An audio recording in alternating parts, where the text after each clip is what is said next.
And we're live. Hey, everybody. Welcome to another beautiful episode of this Reclaiming Our One True Story biblical show. Thanks for joining in. We got a whole bunch of lovely guests today. We got Jeannie, Ichabod, Marie, Patrick, Kareen, John, Aaron, Gregory. Beautiful, beautiful, beautiful. Love to see you all here. And yeah, I just wanted to, uh, we're going to start off and give Lonnie the floor.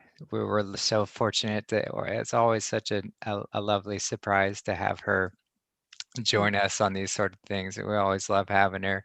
But Lonnie's got an announcement of a beautiful, beautiful idea that she's bringing forward. She's letting pass through her. And so I just wanted to give you the floor, Lonnie, and let you take it away and let us know what you're up to.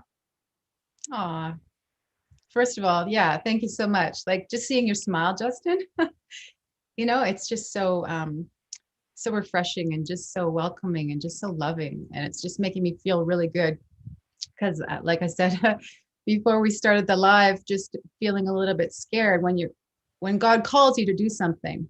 It's not something you put thought into. It's something that just comes through you and you're inspired to do it. And that's what this children's Bible study is.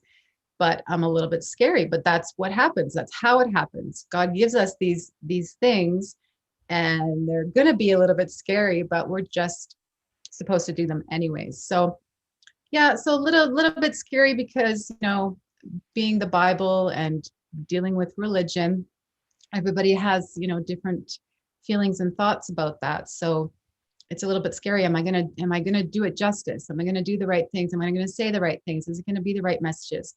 How can I please everybody? Which I know that I can't.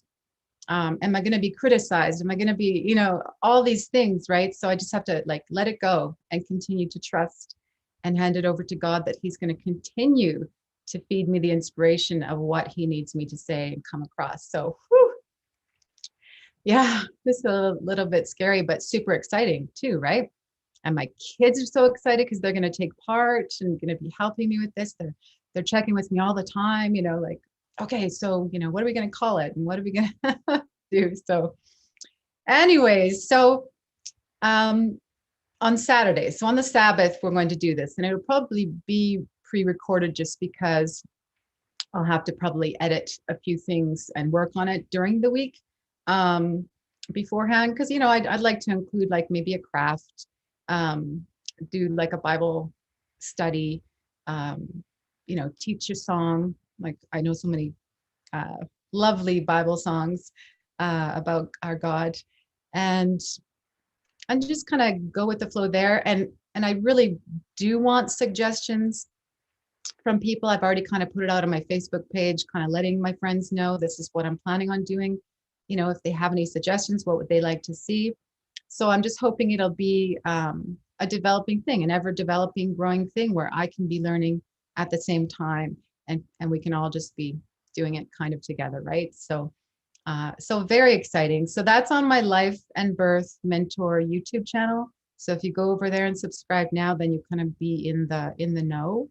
I plan on starting this Saturday and releasing the first one. So just breathe.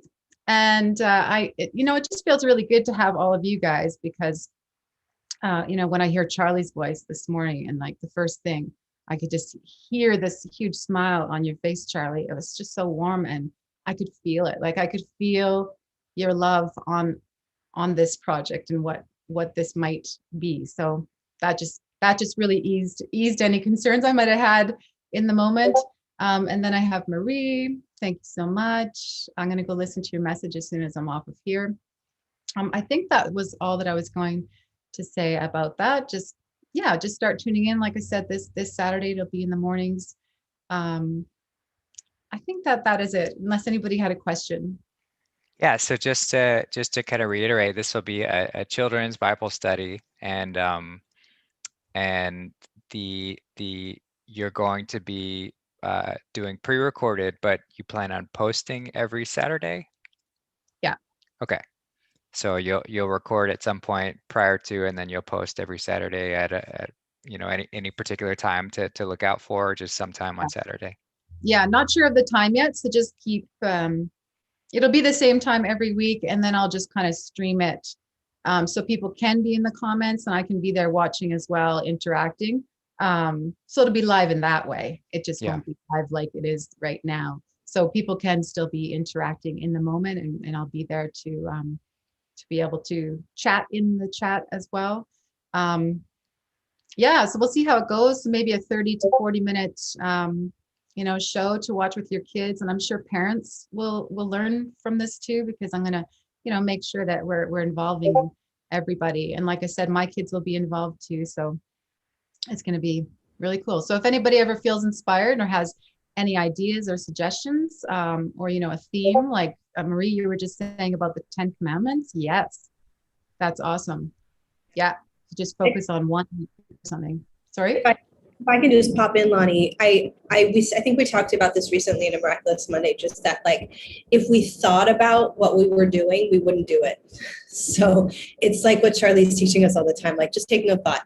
You got tapped to do a children's Bible study. I could actually feel that coming through for you when you were asking me in our interview about how to teach the Bible to kids, and Charlie too. It's like, you're just going to do it as you go. And I think that this community is all about authenticity. So you don't have to worry about anything like that. God's got you 100%. I just wanted to say that, and to say to you, Lonnie, that like your voice and how this is going to come through, like I'm feeling moved, is going to be just perfect, because all of us as parents right now are really, and if you're not a parent and you have kids in your life, like you have a responsibility. And this is going to support all of us in teaching these truths to the children and allowing them to grow up totally different than we did. Like by the time our kids are our age, I can't even see that far. It's just going to be so magnificent. So this work that you're doing, I'm super excited about it.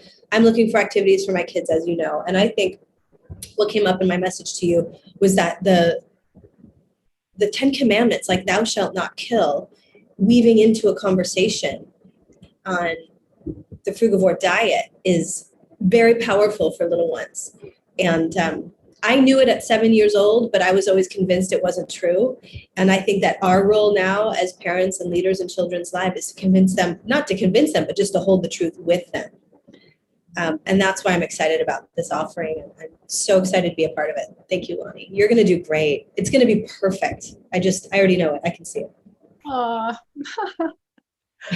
Yeah. Aw, thank you so much, Marie. Yeah. Sure. Yeah, and if you want to get me just if you feel like doing a write-up or whatever you want to include, I can throw it in the show notes for this one real quick, so that way people can find your channel, have like a contact for you to send suggestions, or Facebook page or whatever. That way people will just have a easy to go spot to send stuff to you and find you. Yay. I'm overjoyed, you guys. My cup is full for the day now. I can just go and be in bliss for the rest of the day. Yeah. Yeah, you guys are a blessing. Yeah, keep doing you. Yeah, we're in full support, and the more ways that we can take a look at this beautiful book, the better. And especially when you have a soul like yourself who's just committed to the truth and the whole truth. There's no way that you can go wrong, because God's got you. God's got you. Thank you. Oh, thank you, you guys. Like seriously. Yeah, can't do this alone. So I don't feel so alone anymore. So thank you. Thank you so much. Yeah, you have all of our support, Lonnie, and it's as I was saying to you before, it is just such a wonderful undertaking, and you're very special, anyways. But to take this on is a real special blessing, and you absolutely know God will sit with you through these shows, because there's very little more important excuse me, than this. And there's so many people that say and actually get angry about it, but like you shouldn't be teaching the Bible to kids, or especially the Old Testament to the kids. And it's like, no, they possess such common sense, and they possess such innocence, and they possess such a connection to God, that they're capable of processing anything and everything. And when you get into some of the darker things, like with the Old Testament, remember, one of the cornerstones of the way we're supposed to teach life is that there's instant karma. And so when you stray down the wrong path, to be able to have a sting attached to making the wrong choice is so wonderful and beautiful. Don't look at this as some horrific punishment. It's to simply guide us back onto the path that is straight and narrow, that leads up and to the right. And they grasp that. Adults don't. Adults don't, because most adults aren't actually listening. They're processing so many thoughts inside of their head. When they're present on something like this or in church, they're only getting about every third or fourth word that is coming out of whomever is presenting the information, because they are so distracted. Children are in the moment, and they'll be able to process everything, because in the moment is God. So it's really beautiful. And I love the concept of teaching songs and doing a craft. It's so beautiful. It's so beautiful. Yeah, thank you so much. That's actually what you were just speaking of, is actually the first theme that I'm focusing on for this first episode, I guess. It is about letting go and letting God. So I was just going to talk with the children, talk about how, the grown-ups around us, might be in a different state of mind or whatever, and maybe just encouraging the kids to be the reminders for those grown-ups around us, how to get them back into the moment. But anyways, just have to tune in, I guess, to learn more about that. But I'm very grateful for you guys. Have a beautiful show, and we'll chat again later. Thank you for this opportunity. Thank you, Lonnie. Love you so much. Thank you. Mwah. Love you guys too. Thanks, Lonnie. Love you. Charlie, we've got requests to have you be louder. I don't know if you can turn your mic up with those settings. Yeah, I'll. I would have assumed it would have gone back there or stayed there, but I'll go back in again, Justin. And then we'll hop into the show today. So, did y'all have anything to cover before we? Because we've got Revelation chapter 5 to go into, but did y'all have anything to cover before we start reading in the text? One quick thing, and how's my volume now? Because that's better. Okay, good. Yeah, because I went into Zoom settings, and the check box was back on again for automatically adjusting microphone volume. So I'm actually really surprised by that, but it's back off again. So thank you guys. That's thank much you, better. And really quickly, in the comments, one of our wonderful family said, "How can I get rid of a demon?" And then a whole bunch of question marks. This is an important thing, because these poison thoughts begin to manifest themselves as if there is a demon inside of you. There isn't. You might get that from the rest of the truth community, but there isn't. There never is. God has made you in such a way that inside your head is only ever you and whom you choose to find, because the whole world is within there, but you have to go on a bit of a journey to call them in. But in terms of any external force being able to, we hear all these technologies about the cabal, and they can put thoughts into your head. Lies, lies, lies, lies, lies, lies, lies. That's all they do. And people fall for this stuff, hook, line, and sinker, always dismissing the miracle and genius of God and God's creation and what we are, which is the child of God, so magnificent in every shining way.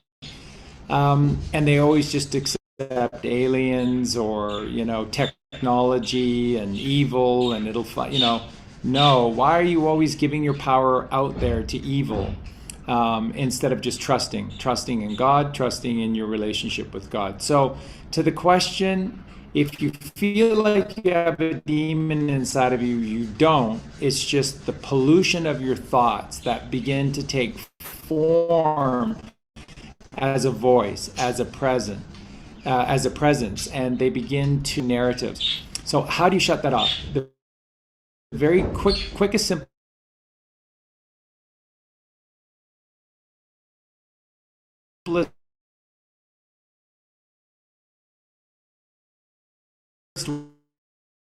way.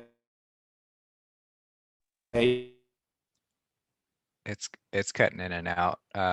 We got the very quickest, simplest way, and then it kind of faded away right at the juicy part.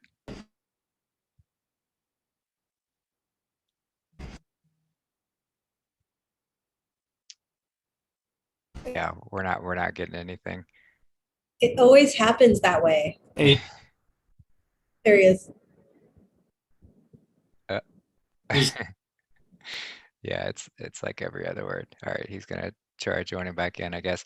But yeah, just to summarize what he's saying, you know, we are the powerful projectors in this reality. So anything that we perceive as external is actually a projection of something that's coming from internal.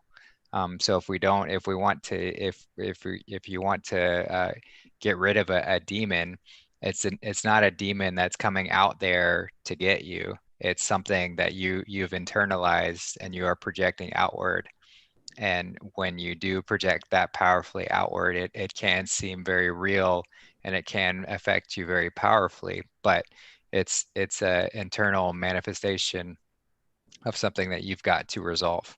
So some sort of trauma or some sort of belief, some sort of something that's going on inside that you have to really address. And no one can really do it for you. But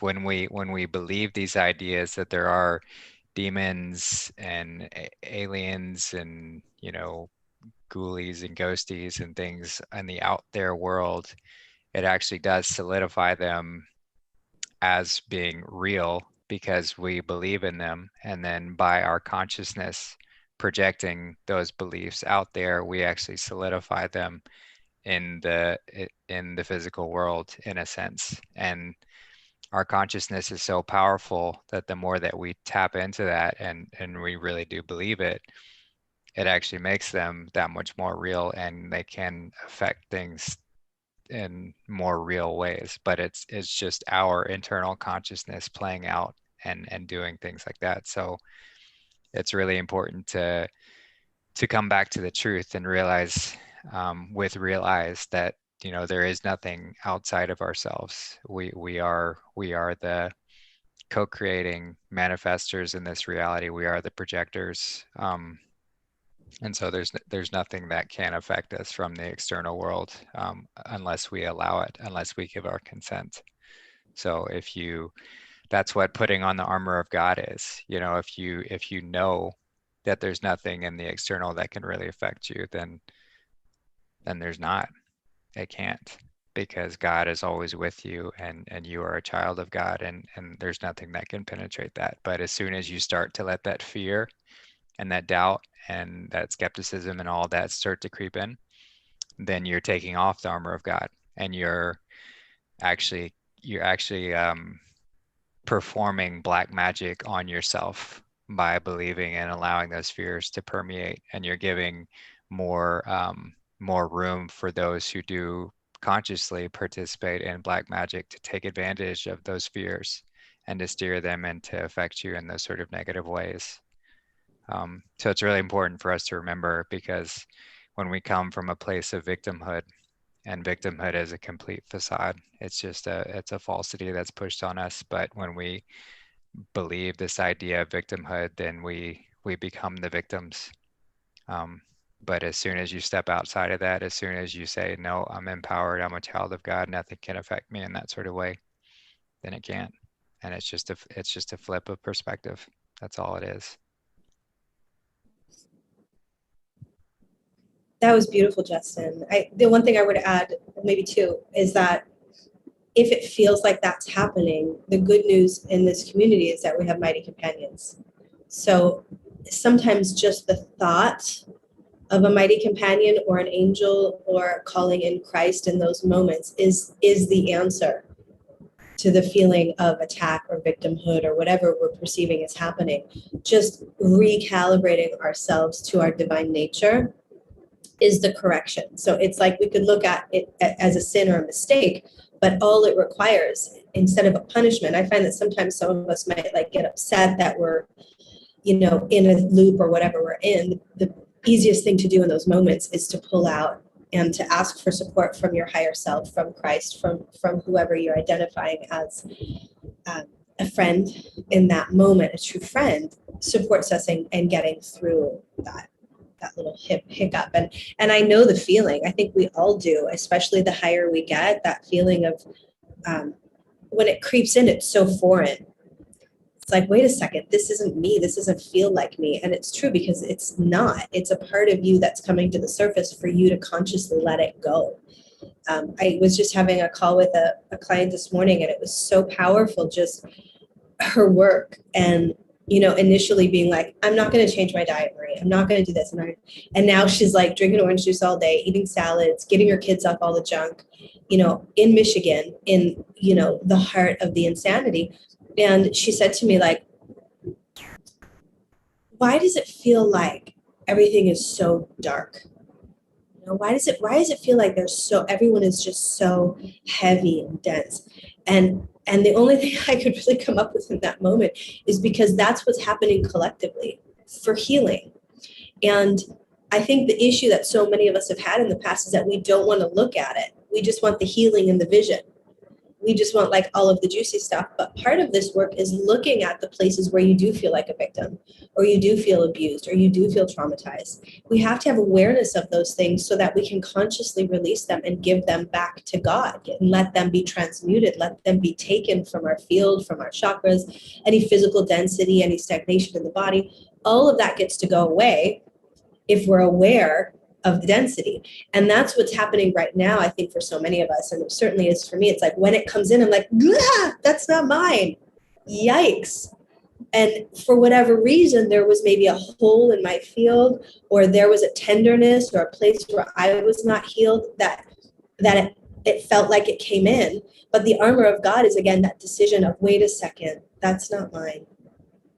Thank you very much for showing me where I was still a little bit weak or attached to being right or whatever it is, so that now I can stay back and center. And I bring up the friends and the mighty companions because I've shared with you guys, I felt hit a little bit in the last couple of days, like, but being with Kira for those couple of days when that was happening was divine providence, because that's how God works. And it's not about feeling bad or guilty or anything like that. It's about allowing ourselves to be held in those moments.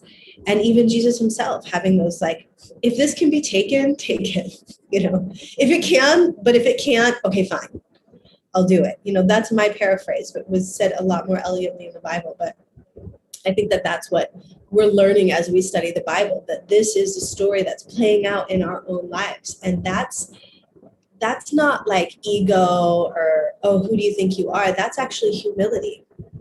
That's humility. That's like, wow, okay, this is happening in my life. Like, okay, and now I have the guidebook, and now I have friends and companions on this journey that are also doing this work. So because they're doing this work, I can trust them, to guide me. It's like when Eugene was like, F those carnivores, like, bring those kids here. I'm going to teach them about flat earth. And I was like, okay, brother, like, I could trust him because I knew we were aligned on all of the important things. And that's what's, I think, really fascinating about these days for this community. And it just feels like we're getting better and better. Doesn't it, Justin? It does. Yeah, I'm truly. you, and I'm like, whoa, like this guy, like he's getting, every show I get on, I'm like, whoa, what's going on with JC over there? Like, it's like, it's just so fun. And Miraculous Mondays and all these people now sharing their hearts and getting this stuff out. We got to get it out, guys. And that's okay. That's a part of this. Like, I said to my friend this morning, like, we've been bombarded since the moment we got into the womb. We were like, wait a second, what is this? What is this energy? This is fear. This is foreign. This is not me. And so no wonder we kind of woke up one day and we're like, wait a second, what's going on here? So it feels very natural that we're going through this process and that we're getting better and better because we're creating this field around us and we're stronger together. And I think I was listening to the Bible study that I missed Bible study from last week, and I'll say this and give it back, that, you and Charlie were talking about how what was it? It was so powerful. Oh, it left. It'll come back. So powerful. It'll come back. Anyway, I'm going to pass it back. I love you guys so much. I'm just really proud. Perfect. Yeah, we just got Charlie back in. Hey. Hi, Charlie. Hi, guys. Yay. That was weird. Everything just went off, but it's back on. Well, great. Yeah, we were just expanding on the sort of demons and how they are just internal projections in the external reality, but they're something to be addressed internally and not externally, and how we can be the victim if we choose to be, but victimhood is a facade, and when we put on the armor of God, there's nothing that can affect us. And then Marie was just touching on how community and having that idea of have growing magnetically and attracting the community around us, we grow and expand and do so much more powerfully because we can support each other and build off each other, and that's what happens when we step into this. So just a quick summary. Oh, thank you, and that's so beautiful, and thank you both for doing that. And that's at the heart of everything. And when Justin Marie and when all of us, we talk about this wearing the armor of God, again, remember that the armor of God is just this deep connection. So doing God's work. So when you do the work, then you're rewarded because the rewards are built into the work. If you're not doing the work, you can't get the rewards. And that tends to be what this victim mentality is all about. It's people that have stopped doing anything for righteous reasons. There was a video earlier today, I think from Ezra, and he was showing a young girl, and she, for some reason, was having to get COVID tested. So she went up to this impersonal window where only a gloved hand came out of the window, and it proceeded to take saliva, and it poked and prodded into her mouth aggressively, and the father was there with a mask on, and just stood there, said a thing, and then they followed up with a nasal swab as well, and the person who did it, like almost on purpose, just jabbed it as far as they could, and it really, really hurt her. And she repelled from it and stuff, and the father never even flinched. And this is what we're talking about. When you stop doing the right things in every moment, when you stop committing yourself to virtue and righteousness, which is, just, again, put it as simply as possible, it's just caring about others, loving others, putting others first. Your joy and happiness comes in seeing all of God's creation just so happy and so contented. And when we do that, then the rewards are built into the work. When you stop doing that, those goodly rewards are gone, but that's your choice. And so what's the first thing that victim mode, wearing the victimhood, as Susan was saying, what's the first thing that they would say? And they would go, God's abandoned me. And it's like, no, you have betrayed yourself once again. You've abandoned you because you're buying into the world of man and you're not putting your trust and faith in God. And it's just as simple as not caring for others, like a father who allows his daughter to get that kind of procedure done in the first place, and then not flinching. Wow, it's you're lost, and we have to. But anytime you're lost, you'll be found, because that's the very nature of God's creation. So that's all we can do is continue to wear to be the lighthouse and to continue to shine the light. And over time, they will find us. They'll gravitate to us, and that's how we build real family. So just one last little quick thought on all of this, to the person who wrote it and others. Remember, if you want to sleep better, work hard in the name of God every single day, and you'll sleep you'll sleep like an angel every single night, I promise you. And if you don't want that ugly, terrible voice inside of you constantly dredging up terrible things from your past or poisoning your thoughts, then all you have to do is be in control of your breathing, which then controls your brain waves, and your brain waves determine the thoughts that you do or don't take. And it really is as simple as that. When you have beta waves, if you know what a beta wave looks like, that's what those thoughts are going to look like, and they can't help but come out discordant. Your thoughts can't help but sort of be chaotic and scattered all over the place, because the very energy that's allowing you to take that thought is chaotic. So when you control your breathing, when you're thoughtful of breathing, then all the other five brain waves that we possess are all goodly and all godly, and magic comes out of all of them. So it literally as simple as taking back your power through the breaths that you take. And anyone can do that. And you're capable of doing it 24/7, 365. You don't need an owner's manual, and you don't need a license. You don't need permission. It's never closed. It's always on. And that's the true nature of God and God's creation. Breathe.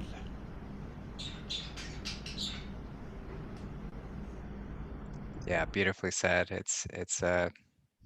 We talked a lot about breathing in the show yesterday, and it's so important to do that, and to really set some time each day to, until we get into the state where we are just consciously breathing all the time, really set some intentional time to focus on the breath and do some breath work.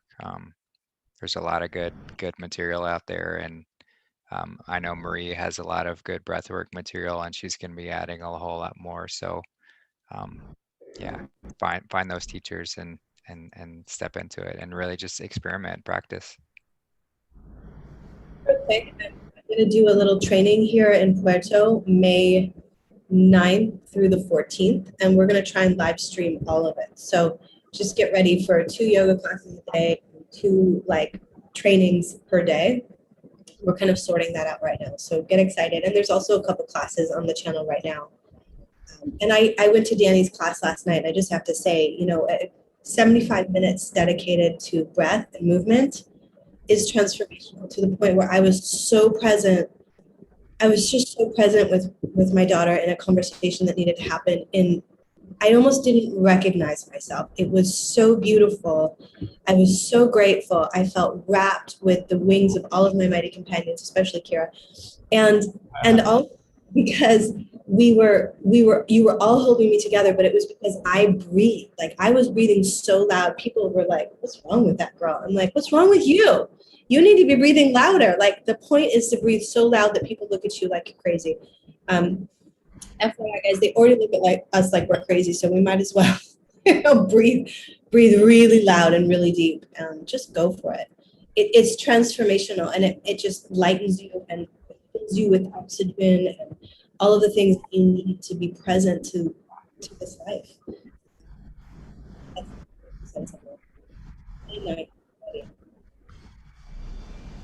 Beautiful. That will be those will be wonderful shows, especially if you're going to do them live as well. So thank you so much for doing that, Marie. That's beautiful. And Justin, really quickly, are you able to give a 1 or 2 minute synopsis to the show yesterday? Because I was so busy yesterday, I've had no chance to look at the show, and that's the first in a series of shows on diet and other things with Vegetable Police. And Colleen and I care very much about Casey, and we want him to be successful with this. So can you give a quick synopsis? Yeah, so yesterday, if you didn't get a chance to watch, and highly recommend it, there was a wealth of just beautiful information in there that was shared. But that's going to be the start to a new series that we're going to do with Marie and Vegetable Police as the consistent ones on the show, and then each time we do it, we're going to have a guest expert join us. So someone who has firsthand experience with exploring health and alkalinity and diet and just returning to this Garden of Eden lifestyle. And so yesterday we had on Remembrancer as the guest expert, and Hey, yeah, and it was just absolutely fantastic where Casey is he's fully committed to exploring this way, you know, and just a summary on Casey and his channel Vegetable Police. He's kind of explored a wide variety of diets and health practices to find the optimum health, and he's been very transparent and vulnerable, sharing his journey throughout that. But he's kind of come full circle and come back to this frugivore diet. And currently he's on day 20, 21 or 22, somewhere around there in his juice feast. So he's been juice feasting for 3 weeks now, and is fully on board. And he's committed to doing 90 days with that. So that's going to be fantastic to give a full body reset on that. And so we want to give him the sort of priority to ask as many questions as he has, and sort of explore that. And then Marie and I kind of share our little input and ask little questions here and there, and then give the floor mainly to the guest expert to share their gnosis. So Remembrancer, who many of you all know pretty well, just has a whole wide variety of knowledge to share in regards to health and breathing and you know, his journey throughout that. And so we got into it all. We really did get into it all. I can't really give a synopsis of everything we covered because it was a wide variety of things, but I'd highly recommend giving it a look and seeing what all we covered. But that's going to give the kind of idea of what we're going to do with those shows moving forward. And I'm sure we'll you know, I'd love to just keep that going. We're maybe looking at like a bi-weekly schedule, but still playing around with the schedule on how often we're going to do that.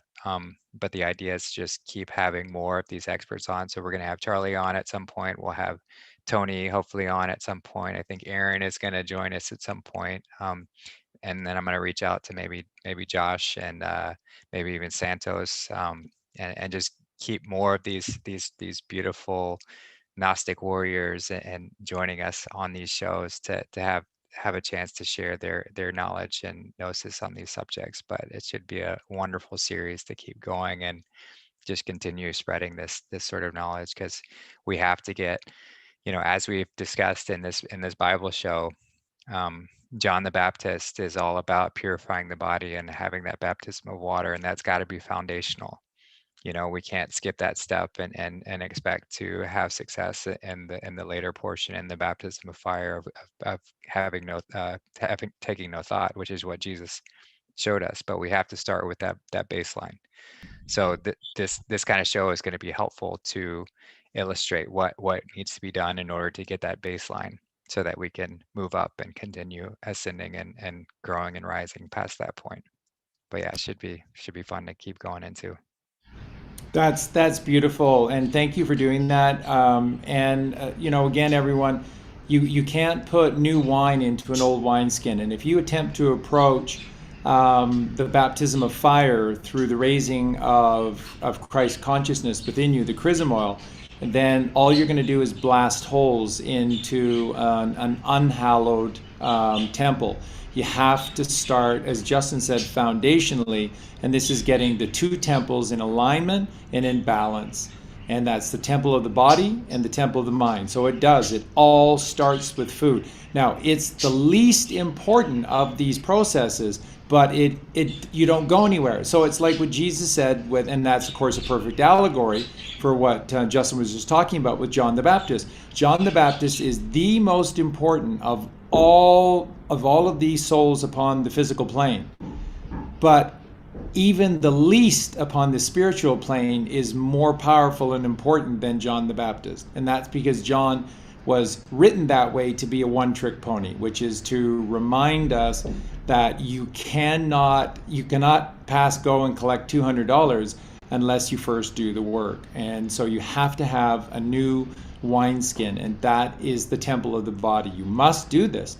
You must do this. And then the thing that's so incredible is that breathing and food go hand in hand with one another. And the breathing breath of on your food and prayer and meditation on your food is the greatest cleanser for all of your food. And then you're just creating this magical you're creating this magical event every time you sit down to eat. And it's supposed to be whenever you sit down with somebody else, and even if it's just sharing some cut up melon and watermelon, it's supposed to be sacred, because you're quote unquote breaking bread with yourself, your loved one, and with God. And so bring God into that process. Breathe upon your food. This is what's taught.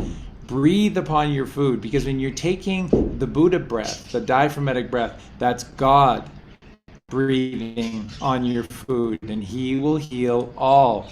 And it's symbolic of uniting two worlds as one. And that's the whole story. It's the whole thing, is the unification, the diamond, the unifying of these two worlds. So it's so exciting. And what's wonderful is that ultimately you don't need me to be on these shows. You can do these shows with Marie and with Ember and with Tony. And I talked to Tony. Tony said that she'll make herself much more available to be on that show as well. And Santos, I know Santos loves talking about food, and I know Santos will join in. And then you don't need me, and that's joy to my heart, because it means that you've got this, and you're growing in leaps and bounds, and then you're becoming the leaders, which is so wonderful. So yep.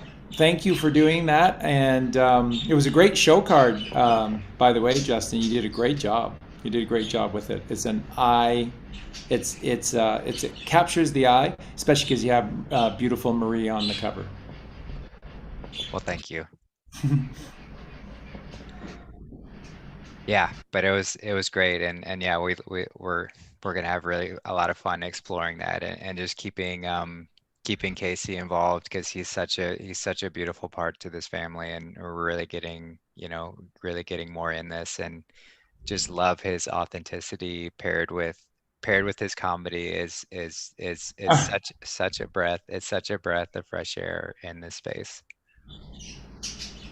Kind of like a male mirror to me. I was like, I feel like I kind of know him. And that was my first experience with him. But I loved how raw he was about everything, and so tender. And I was really impressed with his just honesty and willingness. And it was so, I think it's what maybe you guys like it in some of what I'm offering, just that childlike curiosity and fascination with all this information. Amber comes in like a wave, and then it's just like, oh wow, well and then we got into circumcision. I mean, we were in urine therapy. Oh, nice.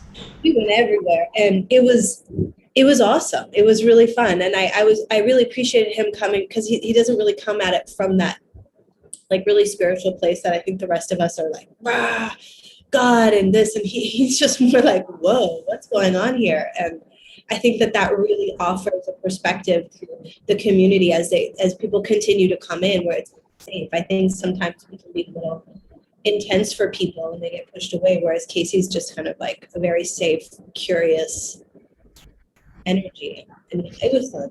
Thank you for having me there, Justin. It was fun. Of course. Yeah, we were honored to have you. Thank you for sharing you. And just a quick thought to everyone, and thank you again for sharing all of this. So beautiful. I'm looking forward to seeing the show. My son, who is 27 now, so that's 27 years ago, and he was not vaccinated, has never been vaccinated once. He grew up predominantly on a juice diet, and then when he and his mother, my first wife before Colleen, we went and separated, then he had meat and dairy introduced back or into his life, which is what it is. It is just what it is. But he got off to such amazing starts, and breath work, and prayer, and so and he's such an amazing creation. So it all starts with what we do at the beginning, and you set those foundations, and they go a long way. And remember, everything is so simple. It's so simple. When we start complicating things, then you're getting yourself, you're doing it wrong when everything begins to complicate itself, because it's never meant to be that way. It's just supposed to be straight and simple. So, yeah, and circumcision is just flat out evil. It's a Jesuit thing, because they hate you. And I cannot stress this enough. I don't want to dwell on the negative, but just those Jesuits who have been in charge of the application of the Phoenician rule, they are the nastiest piece of work you've ever encountered, and they hate us. They hate all of us. They hate you. They are not looking to just hoodwink you. They want to kill you. And that's thankfully we're through this miracle process right now that's going to take that away. But that's why we have to remain diligent, so that it never comes back, because these people who are the vampires, the true vampires, hate us and our way of life. And that's why they've created a reality where we're not even close. That's why it's perfect that everybody is calling each other humans right now, because that's is exactly what the vast majority are. They're human beings. And we have to get back to being mankind. And what is mankind? It's to be kind. And by the way, that's how human is a false word, and never a descriptor of us, because the hue comes before the man. You can. The only thing that comes before man is God. So you could say God-man made flesh, God-man, but you could never say anything else, because the only thing that came before us is God. And when you say human, it means you're putting the facade, you're putting the mask, you're putting the distraction, the illusion in front of the man. So it should always has to come after man. That's why it's mankind, because we are what we are. God's child, God's creation, which is man. Man or woman. That's what we are. And we're supposed to be kind. And when you're not kind, that's where I get harsh at times, and I'll say that, well, yeah, if you're not kind, you're a Satanist, because Satanists are not kind. And it really is that simple. Really is. So this is going to be an amazing show today. And Justin, if you have a comment, that's great. If not, if you want to just lead us into chapter 5, it's not long. You can read it all the way through. All right. Yeah, nothing to add. Let's hop right in. So, chapter 5, verse 1. And I saw in the right hand of him that sat on the throne a book written within, and on the backside sealed with 7 seals. And I saw a strong angel proclaiming with a loud voice, "Who is worthy to open the book and to loose the seals thereof?" And no man in heaven nor in earth, neither under the earth, was able to open the book, neither to look thereon. And I wept much, because no man was found worthy to open and to read the book, neither to look thereon. And one of the elders saith unto me, Weep not. Behold, the Lion of the tribe of Judah, the root of David, hath prevailed to open the book, and to loose the 7 seals thereof. And I beheld, and lo, in the midst of the throne and the 4 beasts, and in the midst of the elders, stood a lamb as it had been slain, having 7 horns and 7 eyes, which are the 7 spirits of God sent forth into all the earth. And he came and took the book out of the right hand of him that sat upon the throne. And when he had taken the book, and the 4 beasts and 24 elders fell down before the Lamb, having every one of them harps and golden vials full of odors, which are the prayers of saints. And they sung a new song, saying, Thou art worthy to take the book and to open the seals thereof. For thou wast slain, and hast redeemed us to God by thy blood out of every kindred and every tongue and people and nation, and hast made us unto our God kings and priests, and we shall reign on the earth. And I beheld, and I heard the voice of many angels round about the throne, and the beasts and the elders, and the number of them was 10,000 times 10,000, and thousands of thousands, saying with a loud voice, Worthy is the Lamb that was slain to receive power and riches and wisdom and strength and honor and glory and blessing. And every creature which is in heaven and on earth and under the earth, and such as are in the sea, and all that are in them, heard I saying, Blessing and honor and glory and power be unto him that sitteth upon the throne, and unto the Lamb forever and ever. And the four beasts said, Amen. And the 24 elders fell down and worshipped him that liveth forever and ever. So beautifully read, and you read it with such passion, and that is a very passionate portion of the Bible, one of the best. And thank you for doing it justice. And so in this, there are many, many things that are introduced that to many can be confusing, but it's not meant to be. This is very, very, very simple. So, and I saw in the right hand of him that sat on the throne a book written within. What you need to know is the principle of the Hermes, or the Hermetic principle, is on 24/7, 365. It never goes off, it never goes away. The principle of as above, so below, as within, so without, as with the universe, so with the soul, is the very nature of God's creation. And then you are gifted free will. But the very structure of God's creation is the Hermetic principle. So everything that is being written here exists above the firmament, beneath the firmament, and within you at a microcosmic level.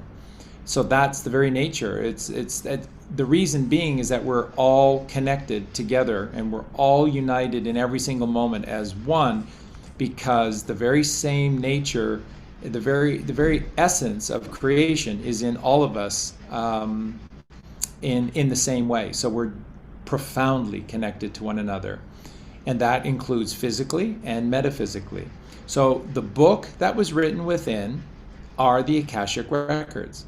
The Akashic records are within you. How could they not be within you if God is within, if Jesus Christ is within, if the Mother Mary, pure Virgin Mother Mary is within, and if Santa Claus in the claustrum is within, then of course the Akashic records are written within. And on the backside, sealed with 7 seals. So the backside is your spine, which is the S-pine, because you're supposed to rise the pine tree and illuminate the 7 seals. 7 seals, 7 chakras. And so this is why everything is encoded with these very powerful numbers. And 7 plays such a massive role. Remember what we said in the beginning show? How many times is 70 times 7? 70 times the number 7 is referenced in the book of Revelation, which is 490. And 4 and 9 is 13.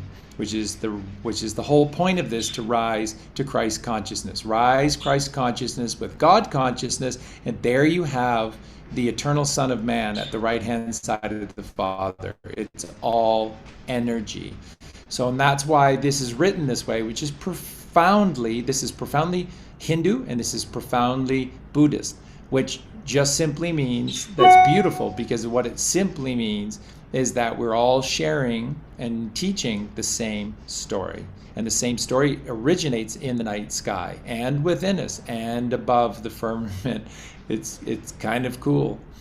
And so the 7 seals are your chakras. And that's, so in the first one, it's just telling you that this is you and this is your purpose. And I saw a strong angel proclaiming with a loud voice, because this is the confidence of knowingness, who is worthy to open the book and to loose the seals thereof. And no man in heaven, nor in earth, neither under the earth, was able to open the book, neither to look thereon. So I want you to note this again, because that's a profound clue. How many examples of not being able to find did they use? 3. No man in heaven, nor in earth, neither under the earth. So the ancients are teaching and telling us that there is a heaven and a hell, and the middle earth resides in between. And you make your choices in every single moment if you're going to resonate your residue with the 7 layers of hellish energy below you, or the 7 layers of heavenly energy above you, of which Saturn is the crown, is the 7th. Jupiter is the 6th, Father and Son, and the Son exalting with the crown higher above the Father. I mean, everyone you meet in this story is so selfless and looking to help everybody else even take it to the next level, or to a higher place. It's all you see is the absence of ego. That's what you see in the New Testament, is this absence of ego. And we live on a plane that is filled with ego, telling us that we have looked under the earth. And so we are partaking of the hellish energies beneath the surface of the earth. Where do they live? Where do they take our children? Where do they commit the greatest sins? Why are they purposely committing most of these great sins underneath the earth? Because they know if they can trick you into buying into their system, every aspect of their system is designed to make you fret and worry, and to self-judge, and to self-doubt, and to overanalyze. And that's hellish vibration, which takes you beneath the earth, which then resonates with all the horrific things they're doing under the earth. That's why. So I wanted to point that out, that there are 3, and we must always remember the sacred 3, as in heaven, as upon earth, or in hell. And that's the 3. And it's a choice. It's always a choice. And that's why we're the middle earth, by the way, as Professor Tolkien called it. And I wept much, because no man was found worthy to open and to read the book, neither to look thereon. And then one of the elders saith unto me, Weep not, behold, the Lion of the tribe of Judah, the root of David, hath prevailed to open the book and to loose the 7 seals thereof. So this, if you want to look at this literally, it works beautifully. And if you want to just see it for the allegory that it was meant to be, this is casting thy net to the right. Judah, of the 12 sons of Jacob, cast his net at the footsteps of the mountains rising with the sun in the east. And David was known as the lamb, becoming the lion king of God. And you have to start by being a lamb, because you have to lay down your ego upon the earth and allow God to raise thee up. So it gives selflessness, is putting others first, and you slay the dragon by putting others first, by being the kind man. It's the elixir to everlasting life. I cannot stress this enough. Just be kind. When you're kind, ye shall be granted everlasting life. Why not? This is precisely why we're here, to be that. And then you are truly an elder of this earth, because you're literally helping, loving, caring, and divining all of God's creation. So you would have to be around forever. So that's what's being said here. So you are the only one that can open the book within you, not anybody else. And the only way that you can open the Akashic records within you is by casting thy net to the right. You see how consistent this story is, and how beautiful this is? This is all that's being said here. When you cast your net to the right in service of God's creation, you are egoless. And so you are blessed to be of the tribe of Judah and the root of David. 14, 14, 14, the 42. The pureness of the 42 perfect bloodlines to Jesus Christ. So this is what's being said here. And have prevailed to open the book and to loose the 7 seals thereof. That's wearing the crown. When you loose the 7 seals thereof, that's wearing the crown. You can never wear the crown if your ego is in rule of you. You must be egoless. And the quickest, simplest, easiest way to become egoless And to sleep like a baby is to serve others, is to help others, is to be caring and compassionate of others, because the others is the wholeness of God's creation. And then you become this lion as a king, looking after the physicality of heaven upon earth. That's what this is all about, and it's beautiful. And I beheld, and lo, in the midst of the throne of the four beasts, and in the midst of the elders stood a lamb, and it had been slain. Don't cry and don't be sad. It's a metaphor. It is an allegory.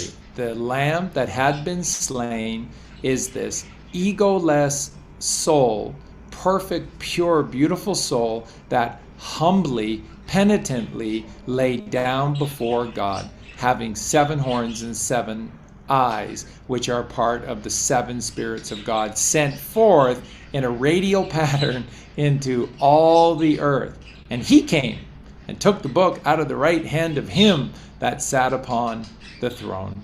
And when he had taken the book, the 4 beasts and 24 elders fell down before the Lamb, having every one of them harps and golden vials full of odors, and the prayers of saints. And they sung a new song, resurrection. Every time you see the word new, it's R-E. New is R-E. So this is revival. This is the Credence Clearwater Revival. This is the resurrection of man, saying, Thou art worthy to take the book and open the seals thereof, for thou wasn't slain, and hast redeemed us to God by thy blood out of every kindred and tongue and people and nation, and hast made us unto our God kings and priests, and we shall reign on the earth. Yeah, purple rain. Purple rain. This is precisely where purple rain comes from, because only he who reigns will have loosed the 7 seals. When you loose the 7 seals, what is the color? Purple becoming magenta. Purple becoming magenta, and that's the rain that you let loose upon this earth, is the purple rain. And I beheld and heard the voice of many angels round about them, the throne and the beast and the elders, and the number of them was 10,000 times 10,000 and thousands and thousands. What does the 1,000, you should know this by now, what does the 1,000 signify? That's crucifixion. That's the power of the crucifixion. When you cross over from the left side of the Jordan River to the right side of the Jordan River, the miracles happen, and this is the crossing from the ending of the spine at Atlas and in through the blood-brain barrier up into heaven upon earth, which is the mind and the higher mind. So you need to be transmutated 1,000-fold, and that's how you raise the chrism oil. You raise the chrism oil out of the body and into the mind with this 1,000-fold charge. And the only one who can call upon thousands, tens of thousands of angels to be able to raise the chrism oil is the one who has loosed the 7 seals. So it's all part and parcel. It's all hand in hand. You have to do the work. And of course, it has to be that way, because if you could raise the chrism oil without doing the work, you would destroy yourself, because you would unleash a light so powerful that your old wineskin wouldn't be able to withstand it, and you would disintegrate, which is what's happening right now to all of these demons who have gone so far and pushed things so far. The meeting with the Creator will be more than they can bear, and don't shed a tear for them. The only possible way for you to no longer exist is when you have exercised the very last ounce of God within you. Do you know how hard you have to work to do that? When all God wants to do is fill you up constantly, keep you topped up always, you have to work so hard to be godless. And that's why we do not shed a tears for these. But we also can't judge them, because God forbid walking a mile in Anthony Fauci's shoes. I don't like Fauci one bit, but I would not want to go near his size 6 sneakers. I wouldn't want to go near his shoes. I would not even close. I wouldn't want to even know what that looked like. So we have to resist ourselves from the temptation of judgment and trust that God's plan, which was created in 6 days and he rested on the seventh, is perfect. And he will take care of all of these things, and it is not up to us to do so. So that's beautiful. And they sung a new song, so I said, yeah. And then hast made us unto God's, yeah, I said that. And the elders, yeah, 10,000. Okay, so once again, the 10,000, 10,000s, thousands and thousands is this baptism of fire, is this crucifixion, is the energy that is released when you cross the river Jordan, when you cross out of the physical body and up into heaven upon earth, the mind. Crucifixion is this thousandfold, 10,000 times 10,000. So this is cheering. This is relating to this ascension into heaven, which is thousands upon thousands. That's the charge, a thousandfold. Saying with a loud voice, worthy is the Lamb that was slain to receive power, riches, and wisdom, and strength, and honor, and glory, and blessing. Exactly. Let go that which does not serve you at all, and then what do you receive? Wow, power, riches, wisdom, strength, honor, glory, blessing. I'll take that, please. And all you have to do is lay down as the humble lamb before God, which is the position of a slain lamb, and then ye shall be risen to the highest of highs. And you're the only one worthy to unlock the book of all books. And it's got your name in it now. You're in this book. And every creature which is in heaven and on earth and under the earth, and such as are in the sea, and all that are in them, heard I saying, blessing and honor and glory and power be unto him that sitteth on the throne and unto the Lamb forever and ever. Amen.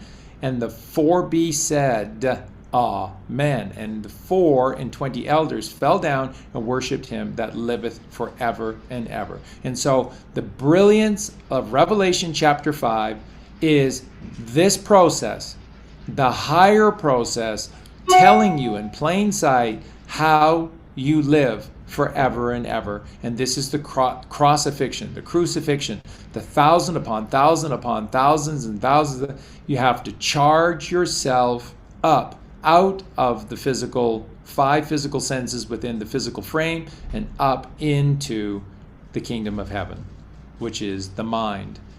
And you can only do that by being the penitent, humble lamb before God. And that's it. That's why they use the allegory of a lamb, because a lamb is so pure, is so gentle, is so honest, is so integral and genuine when he genuinely lays himself down as one slain before the Father with complete trust that all shall be.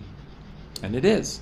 And you simply receive the gifts. So all that you ever have to do is receive gifts. But for you to be able to receive the gifts of God, be in alignment to his frequency. So once again, why is this so important of the 7 seals? Because you are to become the petaled lotus flower. And there are 144 petals to the third eye. And once they're so charged 1,000-fold, becomes 144,000. That's the frequency of God, 144,000. And why? Which is 9. And why did I say to you that all of this starts in the very beginning by casting thy net to the right? Because when you haul your net up out of the bounty of the sea, how many fish are in the net? Invariably, of different sizes, but invariably it's always 153.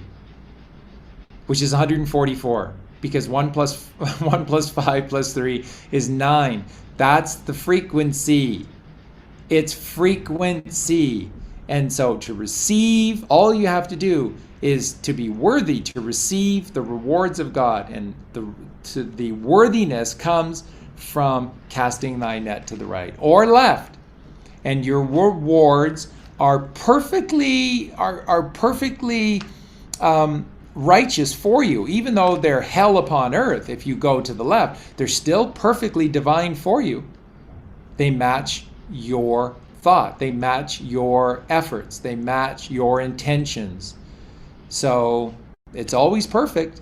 There's no judgment on God's part. It's just, what are you going to choose? Door number 1 or door number 666, as in the Cabal. So it's up to you. It is such a beautiful chapter. So please, Marie and Justin, jump back in, because this is such a powerful, powerful chapter.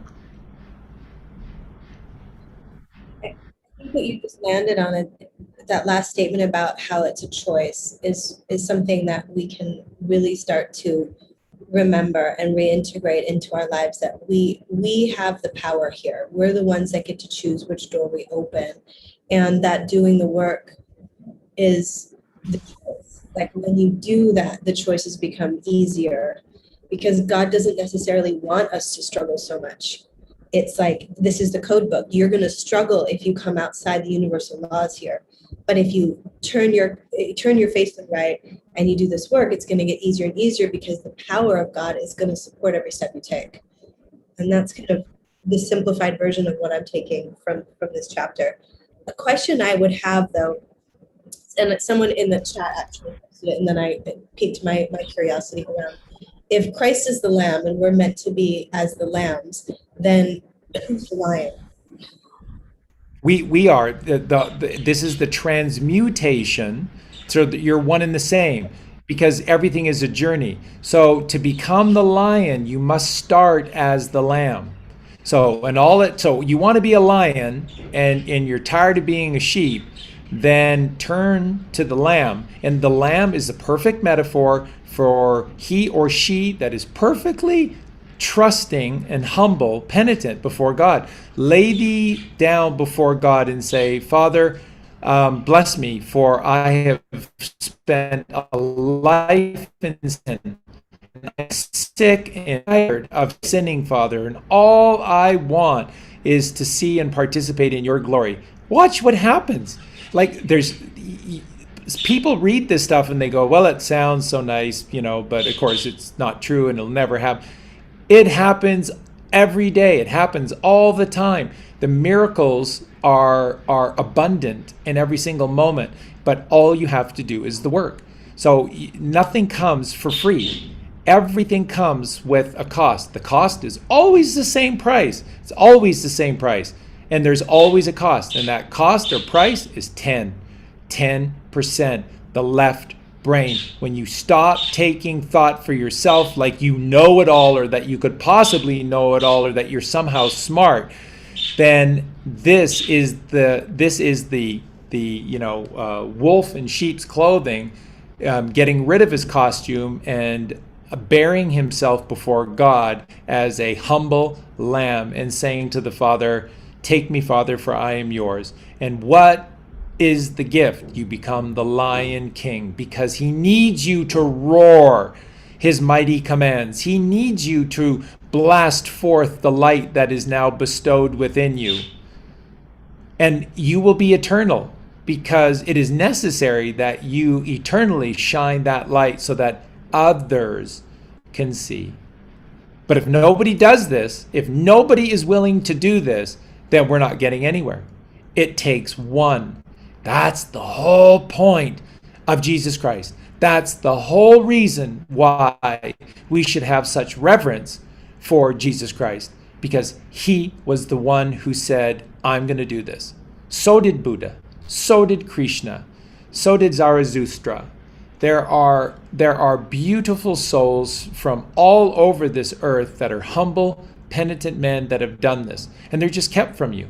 The stories are squelched or suppressed because they don't want you believing in hope. They don't want you to have hope. Hopium is their greatest bane, because through hope, miracles can rise. But when you are sarcastic, when you doubt everything, when you're one of these traditional truthers out there that, Trump is Illuminati and I'm not even going to bother to do any research to find out that that's a lie, and everything else, I just know that he is. And when you have that know-it-all capacity to you, which, by the way, is Dan to the north, so the fourfold nature of the children of Jacob is that on the fourfold nature on the cross was that to the north was the false intellect of Dan, to the south was Reuben the reckless, who was ruled over through his emotions. The twins, Simeon and Levi, were to the west, and they were noted for their blood-red swords because they lived carnally by killing, living animals and worshiping the beast, the blood-red west. And then only Judah went east, and he rode the white horse, and he conquered. What did I teach? We're going to get into this in just, I'm going a little bit of ahead here, but into chapter 6. But conquer is so important, because what you think conquer means, or what you think conquistador means, is not what it truly means. They've once again tricked us into this. So conquistador is a well-armored soldier of some king or queen that goes into the new world seeking treasures, because whatever. And that's what they've called them, but that's not what a conquistador is. A conquistador is one who conquers himself, who conquers the ego. And one of the songs we're going to get to coming up shortly will be from Procol Harum, and their incredible song, Conquistador. And the entire song is a tale about learning about Jesus, and coming from a tradition where Jesus was, as a Jew, being taught that Jesus was just a man and that he's not divine at all. And what the song teaches is this journey to discover the truth about Jesus, and saying that Jesus was the ultimate conquistador, for he won. For he defeated all, including himself, by allowing the left brain ego to die, which is the Lamb humbly offering himself, regardless of the consequence, to being risen in heaven as the Lion King that watcheth over us in every single moment. It's beautiful. It's beautiful, Marie. So again, what we're just talking about is this raising, the transmutation through the giving of the dying brain. The burnt offering is the 10% of the left brain, the lamb lying down and being transmutated into the Lion King. That's what it means, sweetheart. It really is what I think this entire movement is about, is that burning away of the ego and the transformation of mankind, isn't it? I mean, and that's my friend and client this morning was like, I don't like how I feel so bad when I hear things. And I was like, but that's a good thing, because if you're feeling that, it's where we're still attached to being right. And this is about surrendering like the lamb, 100%, that level of humility, and realizing how deep and dark and bad this thing has gotten, so that, we talk about this a lot, we root into it, but then our branches can go super, super high, because we've done that work, we've surrendered, we've accepted the fact that we've made mistakes, that we've been a part of this insanity. Our decision to come out of that, what I'm gathering here, is that stepping into our lionhood. And I said it to her, I'm like, that's why you're there in Michigan in the middle of all of this, everybody, all of your neighbors getting vaccinated, everything, because you need to be there. Your voice, like, we're preserving this. And who cares what they think about you? What does a lion care about what a salamander thinks about him? Like, it's like the lion is a king.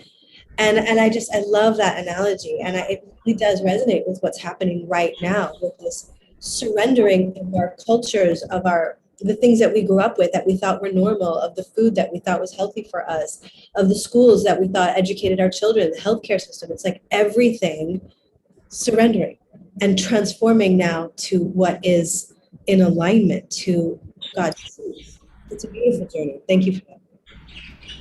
Yeah, and it plays out so powerfully, and it has played out so powerfully in the past, year or so, and what we see with this, because being the lamb is that surrendering to the truth, and allowing the truth to permeate, allowing God to come in and saying, I was wrong. I was wrong about that. I'm surrendering to that, because there is something else. There's something else. I acknowledge that I was lied to. And so many of us over the past year, and sometimes longer, but especially over the past year, have done that surrender, have acted as that lamb to lay down and say, I surrender, I was wrong. And then that's what's allowed that transmutation of becoming that lion. And so that's why so many powerful souls are out there roaring, like they're roaring so powerfully and standing in the truth so powerfully because they feel it. And it's a process. It's not something that, you just one and done and you're there. It's a constant laying down as the lamb and reemerging as the lion, and it's recommitting to that process whenever it comes up at whatever layer it needs to be uncovered. But we're seeing that so powerfully play out with so many different individuals and so many people in this community, especially, of acting as that ultimate surrender as that lamb, and then reemerging as that lion, at being gifted with that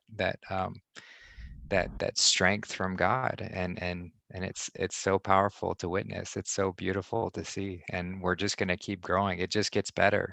Like it just gets better from here. And so just keep at it. Beautiful. Both of you, just absolutely beautiful. Thank you both for sharing, and thank you for just pointing out the simplicity, the beauty, and the simplicity of this process and this message. And it's all about a choice. We're going to get into a second here about the 4 horses of the apocalypse. It's just a choice. Don't be afraid. Don't be afraid. It's a powerful allegory to just simply say, cast thy net to the right. Choose divinity, which is white. So there are consequences for each and every one of our decisions. So simply be aware of that. A few of the things that are just quickly being said, Eugene was just talking about, relating to what I was saying about conquistadors. It's the inquisitors that will be damned. And that's right, because the Jesuits coming along through the Catholic Church and creating the Inquisition, it was attacking anyone who went within. They tell you in plain sight. And a conquistador is one who enters by going within, who conquers by going within, by defeating the enemy within. That's a conquistador. And in the song, that's, again, if I didn't express it as beautifully and clearly, that's what Keith Reed, the gentleman who, that's all he did, he wrote the lyrics for the Procol Harum band. And he didn't play an instrument, wasn't typically on stage or anything, but he wrote their lyrics. And that song, coming from his traditional Jewish upbringing, was that Jesus was just an ordinary man and no one to be held in divinity. And that's what the song says. At first I came to mock you, and now I leave in regret because I want to stay longer. I want to stay long. I want to be with you. I want to be with you. I want to stay in your presence longer because of all that I've learned of you. It's an amazing song, as are most of their songs. Absolutely amazing. So thank you for seeing that, Eugene. Again, the miracle that is Eugene at the age of 20 to see with such clarity is really just absolutely a marvel.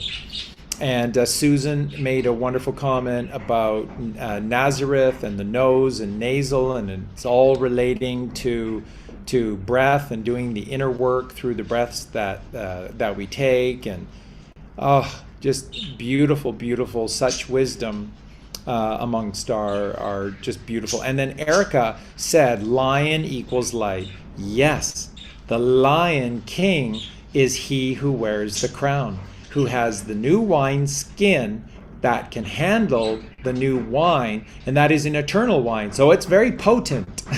It's very potent because it's an eternal wine, and then you are matching God's light, and the only one. And so let me make this very, very clear. Why must you take Jesus Christ into your life, or Krishna or Buddha? Why must you take them into your life? Why? Because only their consciousness is capable of handling the fire, the light of God's purity, of what God truly is.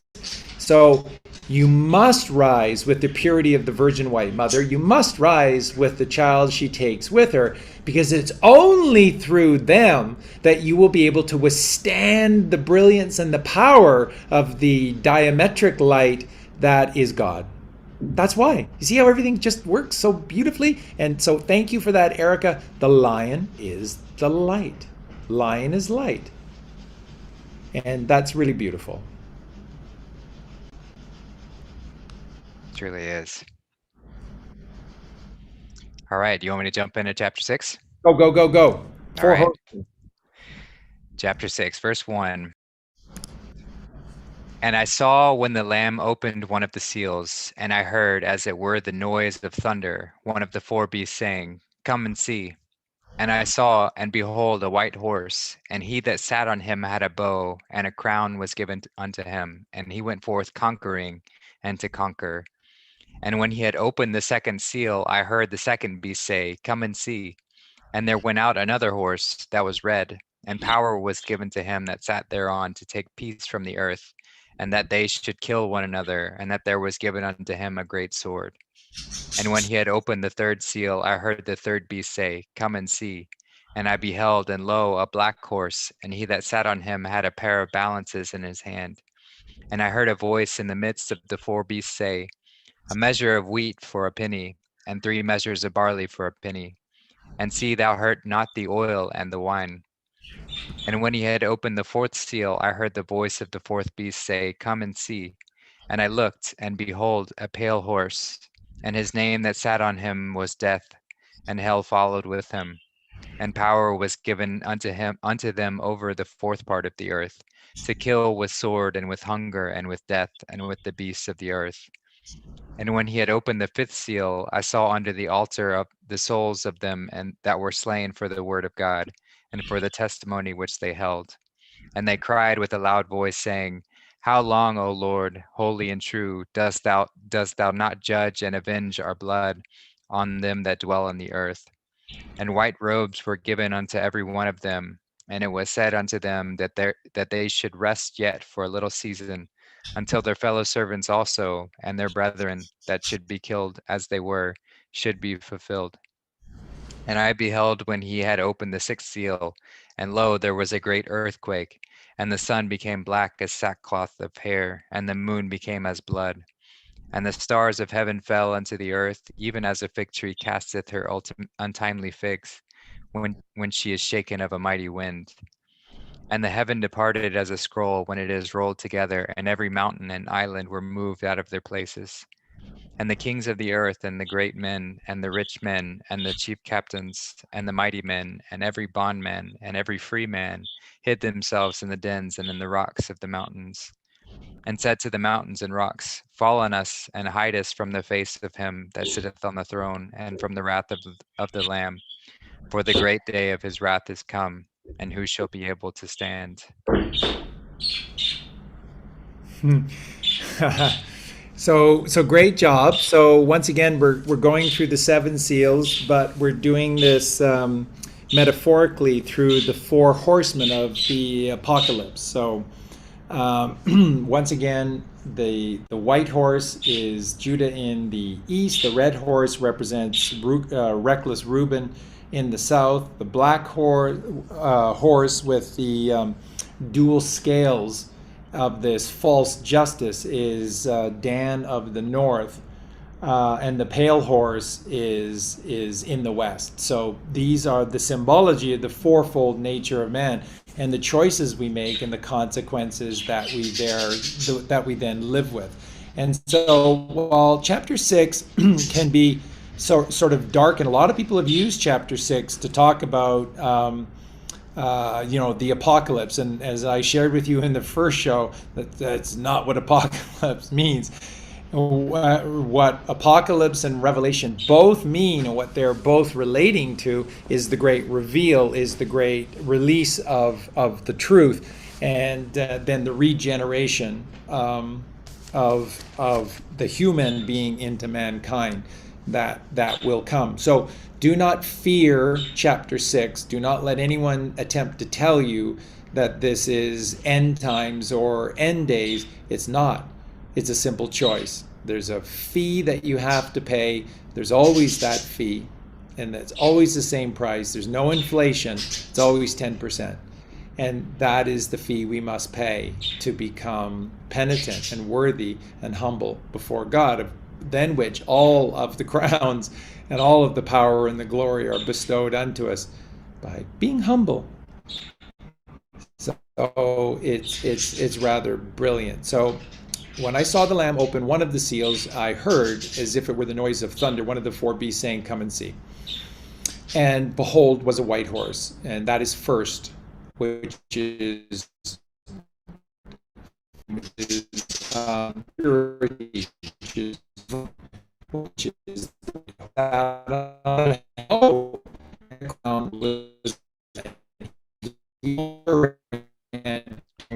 so again, this the choice of all of us. Hey, Charlie, man, we kind of lost the last like 5 seconds or so. If you can just repeat what you said. So what we're seeing, the white horse, and him that sat upon him had a bow. Remember, bow for Sagittarius is slaying the lie and celebrating the truth. So the white horse, and he that sat on him, he was a truth teller, and therefore a crown was given unto him because he stood for truth, which is the way. And he went forth conquering and to conquer. And as I've shared with you, to conquer is to go within and defeat the beast within you. Conquer is to defeat what is your enemy within you, and that is your left brain. So it's crucial the horse that you choose. So then horses, the vehicle that you use to ride, is an allegory. So the energy that you choose in your life is determined by the choices you make. If you cast thy net to the right, you'll be gifted a white horse, and then a bow, and then a crown, and then you're the conqueror who never slayed anyone but the left brain within. That's it. So it's very beautiful. And when he had opened the second seal, I heard the second beast, "Come and see." And they went out, and another horse that was red, and power given to him sat thereon to take peace from the earth, and that they should kill one another. And this was given unto him a great sword. So this is referencing the twin blood red swords of Simeon and Levi to the west, the second of our fourfold nature, which is the exact opposite of the white horse in the east. So you see, we've gone opposites here. And that there shall be blood, which is the color of the sword. When Do these seals have to do with the order and of the chakras still? Yeah, yes and no. So literally no, because in this particular case, we're cross-referencing between the cross, which is 4 instead of the 7, but the 4 and the 7 is 11. So that's why the 4 are used in conjunction with the 7, because 47 is 11, which is the temple, and that's how you get to the temple. So it's all about the choice that you make in your life, and that has to be the right choice. and east is to the right. So kind of how it works. Gotcha. So we talked about the red horse, and okay, now open the third seal. I heard a third beast say, "Come and see." And I beheld, lo, a black horse, and he on him had a pair of balances in his hand. And this again is Dan of the North, the viper by the side of the road, who claims to be all-knowing and wise and promises justice through the legality of his made-up system of human laws instead of God's 3 simple laws of the land.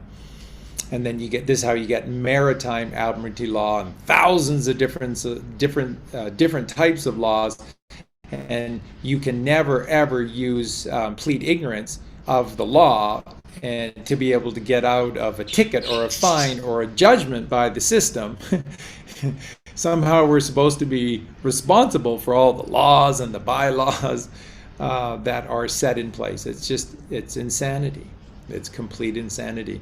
And this is the insanity, and it truly is the most insane, which is the North, because, and so what has Ezra and others come out lately saying? Who's going to have the hardest time of all moving forward, trying to join us in this kingdom of heaven upon earth?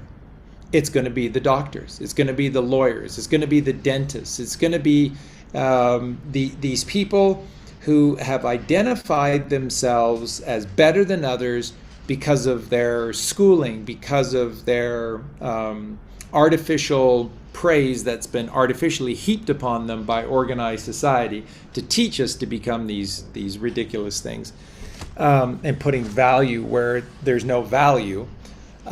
They are the ones that are going to suffer the most.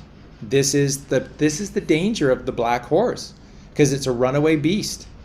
It can no longer see the skyline for all the darkness, and the black horse is just an allegory for being devoid of the light and riding hard into darkness, constantly darkness. And this is a slippery slope. When you think you know it all, when you think you're important, when you think that you're better than somebody else because you have a degree in medicine or dentistry or law, then you have raised a child that is out of control, and that is your ego.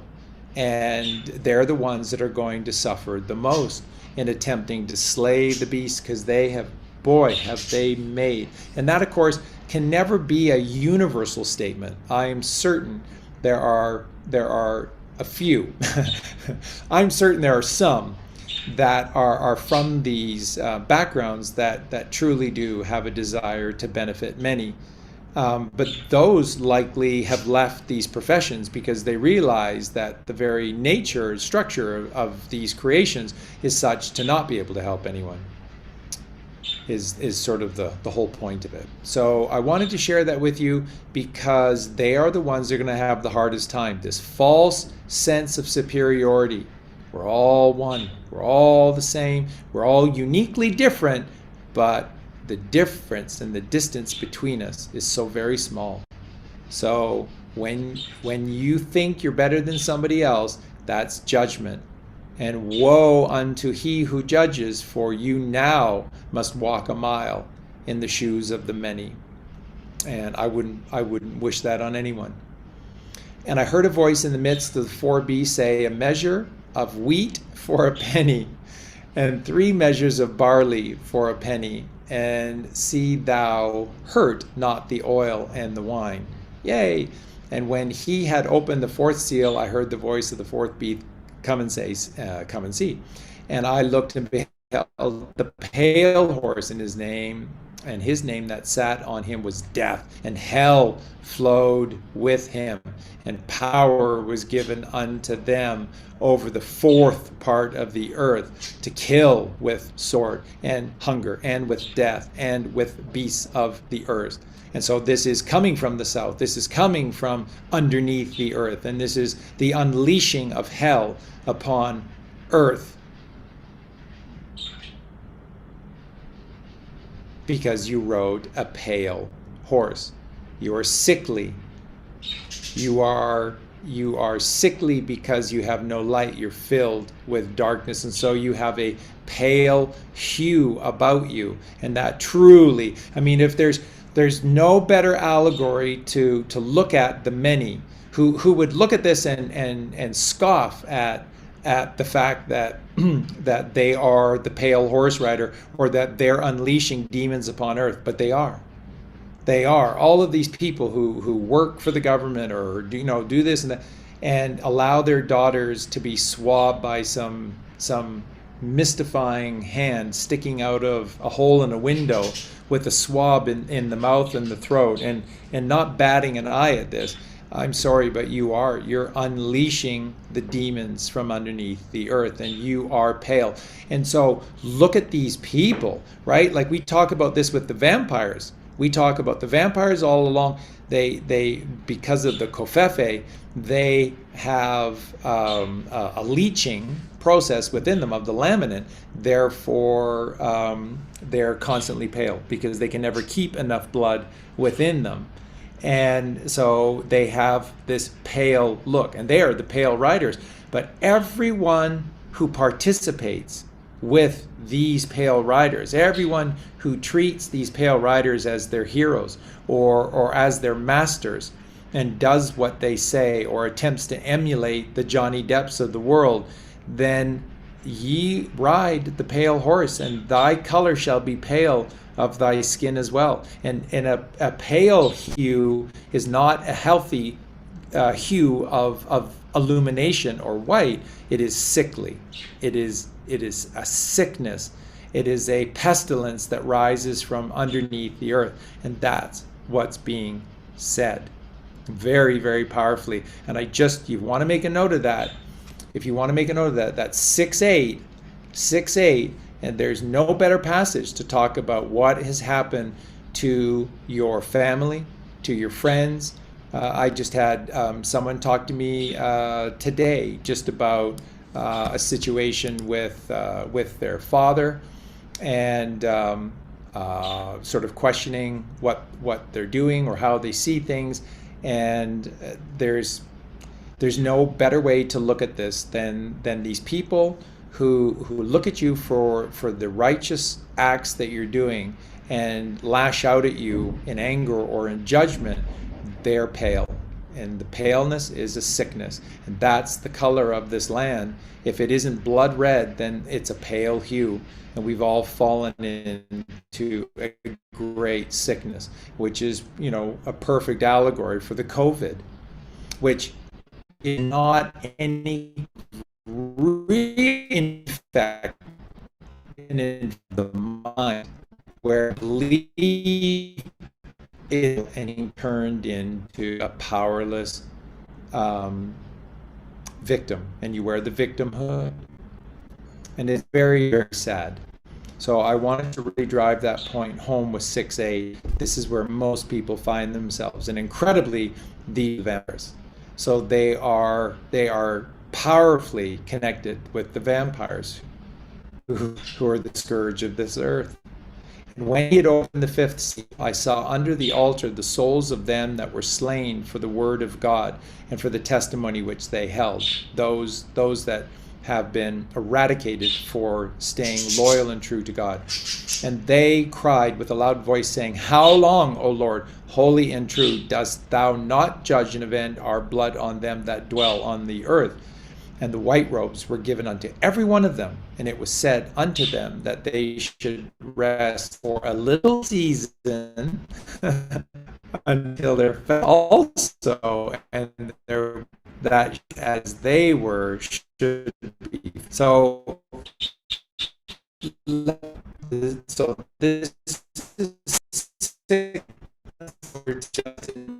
It's fading. And you tell me. Your voice is fading a little Yeah. bit. Both of you tell me what's being said. What's being said where? Just what we've said so far? 6:11. It just in 6:11. particular verse 11. So just to reread it. And white robes were given unto every one of them, and it was said unto them that they should rest yet for a little season until their fellow servants also and their brethren that should be killed as they were should be fulfilled. So to me, this is just saying, trust the plan and be patient. Trust that this is happening, and this could be looking at this particular time period in a smaller setting, but it's also looking at this whole era that we've been in. We kind of had to go through this whole experience of just being.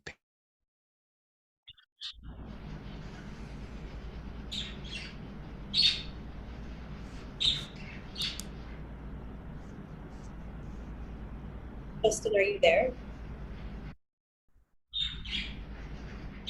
Are we moving? Is it just me? We're dropping like flies here. So Marie, you've got to take up. Okay. You got to take up the mantle. Justin where he was headed with this. Just that I think that it takes a lot of faith and trust to let those around us show us where they're at, show us what course they've chosen.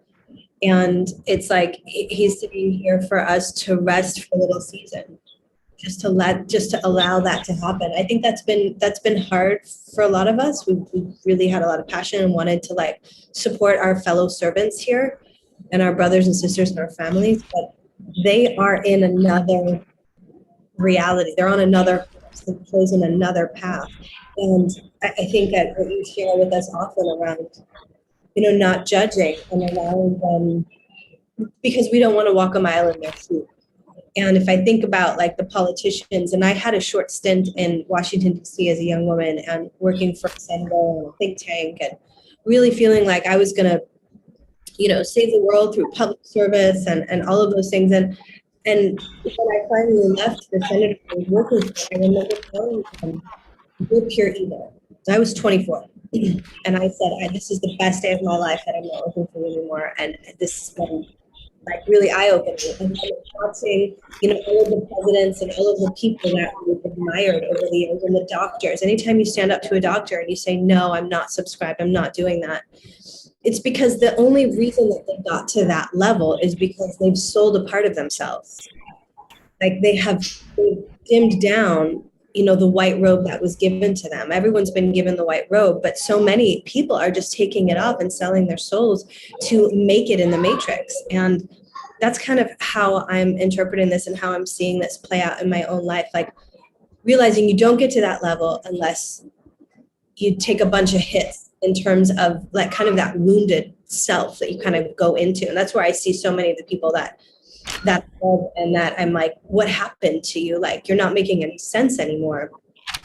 And then the projection they give back to us is kind of alarming at times, because us are just like, it's just common sense. It just makes sense. Like, we've got to take this journey home to God, and we can't keep subscribing ourselves to these systems that don't work for us. But now it just feels like what's happening is that this should be fulfilled. Like, this is a part of it. We can rest assured we don't need to judge it, because we don't want to walk a mile in their shoes. Because what did Barack Obama have to do? I remember thinking, how could he be that good? Just as a young woman, like, how could he be that good if he's the president? Like, you don't get there without a lot of weird stuff going down, you know? And I think it takes a lot of courage right now for us to allow this process to continue, but to really have the faith and trust that. Fantastic, Marie. Absolutely fantastic. And yeah, so what's clearly being said in 611 is kind of where all of us are finding ourselves right now, which is frustrated that the plan is not moving at a speed or at a rate that is commensurative of our abilities or the work that we've done. And after a while, you just always kind of get tired of being held back, just like in school, held back by all those that choose to not apply themselves, to not become interested or passionate in the work. And then they always just sort of hold us back. And that's kind of where we're finding ourselves. So what God is saying is that, and white robes were given unto each and every one of us for going out and being slain of the word by the system that is protecting itself, and that they should rest yet for a little season. So that's really beautiful, and that's kind of what's being asked of us through this process with the Q team. The Q team is powerfully taking 611 and asking us to see the fullness of their plan. That's why the ultimate expression of the Q team is where we go one, we go all.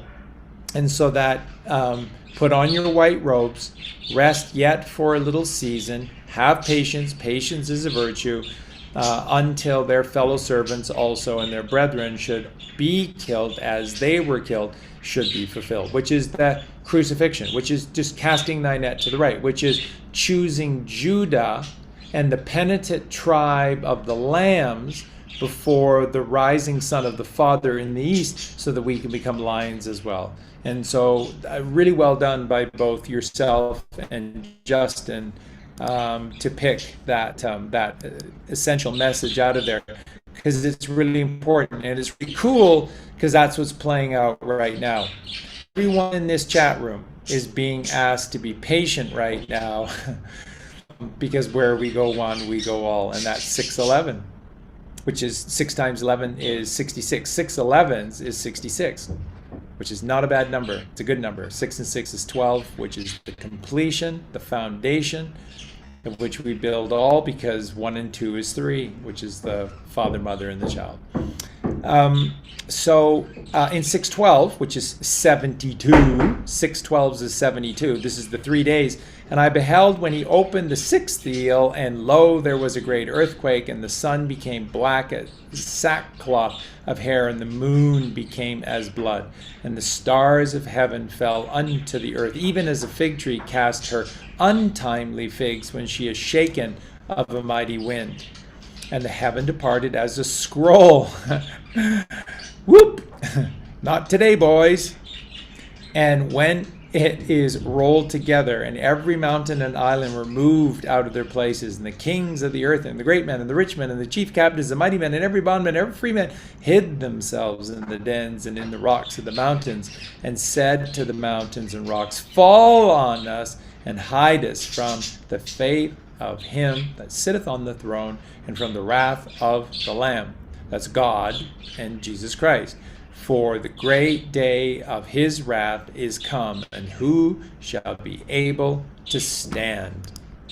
Who can stand up to the most powerful gale force winds that are ever blown? And that is the penitent man. Because the penitent man is already on his knees before thy Father. Word for wrath. I think a lot of people feel like this makes God somehow like long bearded guy with a thunderbolt, you know. Well, all those words are all related. So wraith, wrath, they're all related. They all mean essentially the same thing. And one who is wrathful is twisted or contorted. A wraith is twisted and contorted. So what we see is that it's a shape created by a frequency. And so wrath or wraith or wrath is a frequency that's created when we are in anger, when we judge others, when we are angry with others, and we get all twisted up inside and we become wraith-like or wrathful or wrathful is what's being said.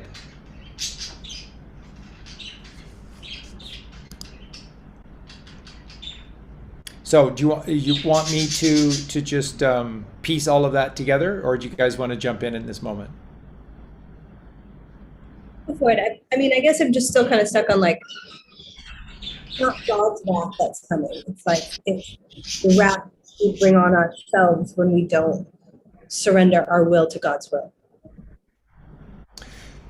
That's exactly right. I mean, everything is built, the rewards are built into the work. So his wrath for those that refuse to do the work is righteous. It's righteously earned by them. Whatever they receive with pestilence and floods and earthquakes and everything else that brings destruction down upon their heads is perfect, because it perfectly matches the frequency that they are and the efforts that they did or didn't do to perpetuate hell upon earth.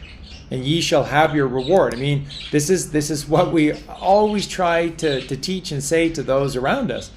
Where are your thoughts in this moment? Because if you're constantly incapable of controlling your thoughts or preventing your thoughts from rolling back into your past and into challenging moments. And this could be it's most easy with a day ago, but people do this for events that are 20, 30, 40, 50 years in their past as well. Every single time you deny God, which is the moment. So let's speak plainly here.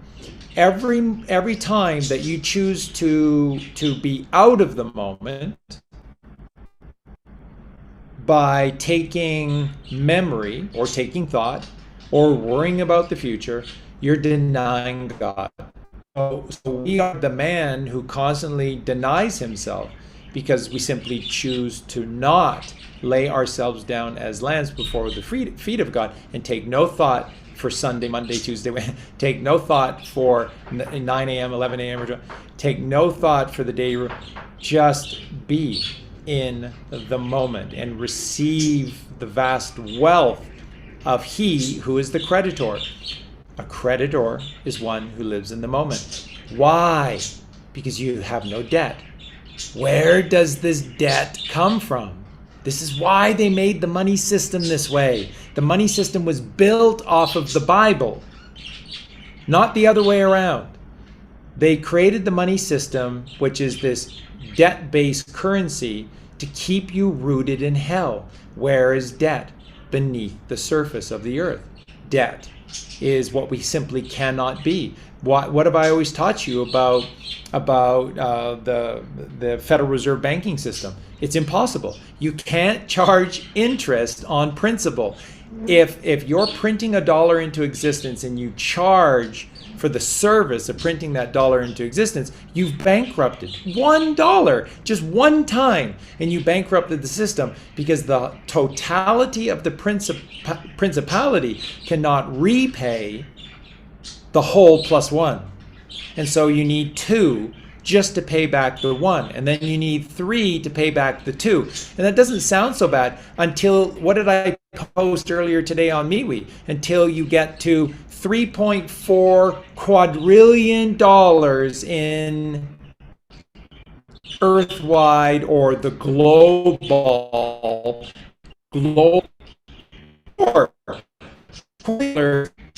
debt. And it doesn't even exist.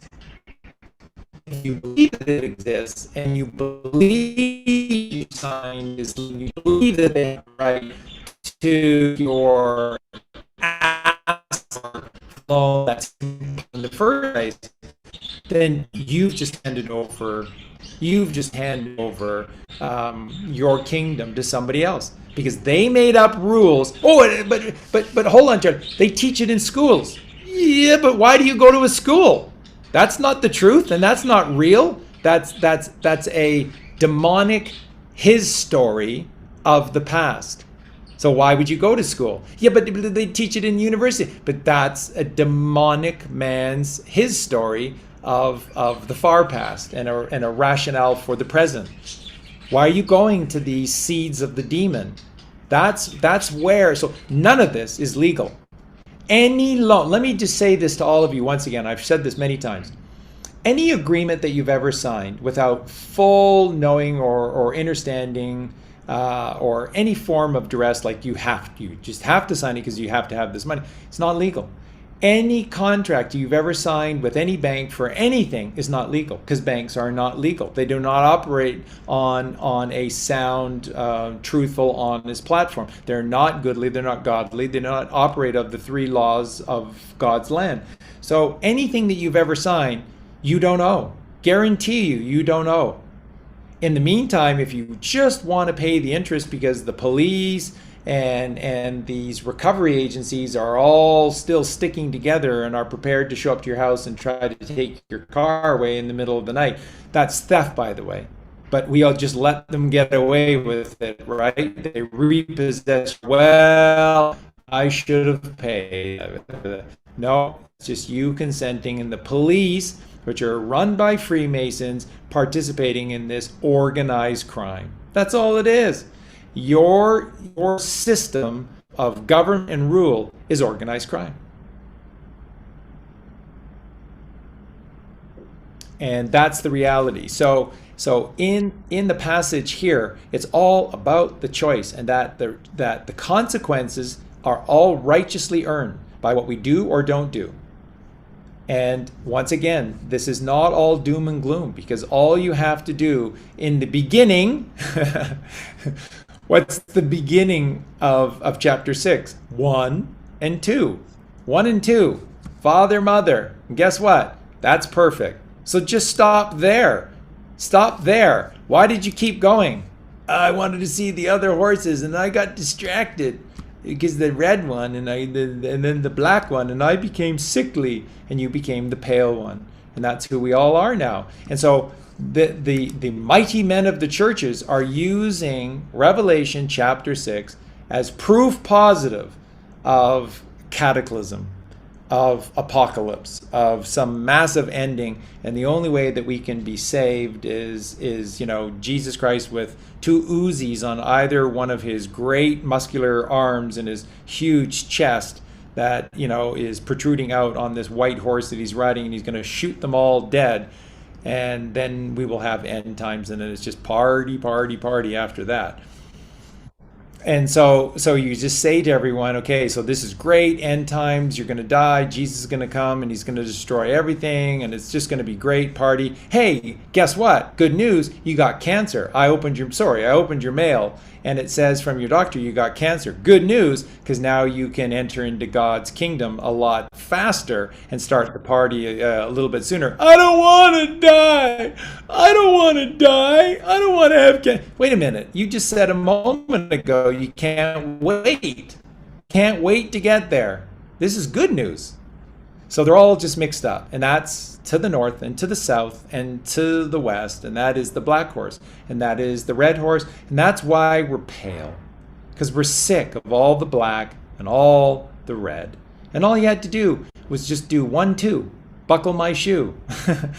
1, 2, buckle my shoe, and there you are in the east as a lamb, penitent before God, becoming the Lion King. And you never had to see the 3 and the 4 and the that's it. Yeah, and just to add on to the sort of judgment and system that God's given us, and that we're playing a part in.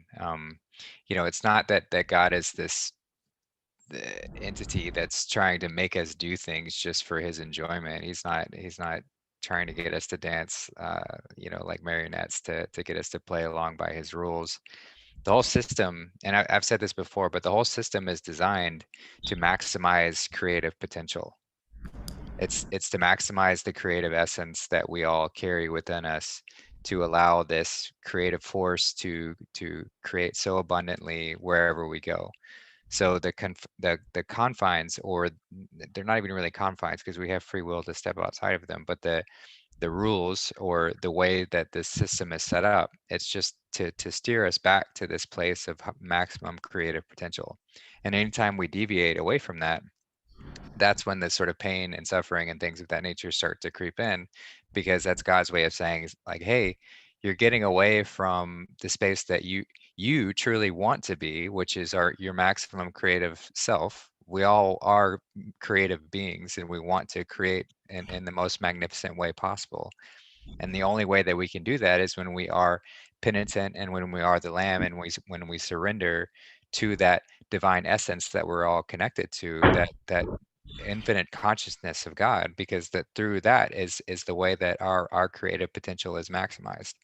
So anytime we step away from it, there are all of these things put in place, all of these rewards, and they're perfectly just, they're perfectly balanced, that will just keep reminding us, like, hey, get back on the path, get back on the path, get back on the path. And the more that we ignore them, the more that we pretend like they don't exist, the more that we refuse to learn about them, the more that we are just like, oh, that doesn't matter, I'm just going to keep eating flesh, I'm going to keep beating my wife, I'm going to keep doing whatever, I'm going to keep lying.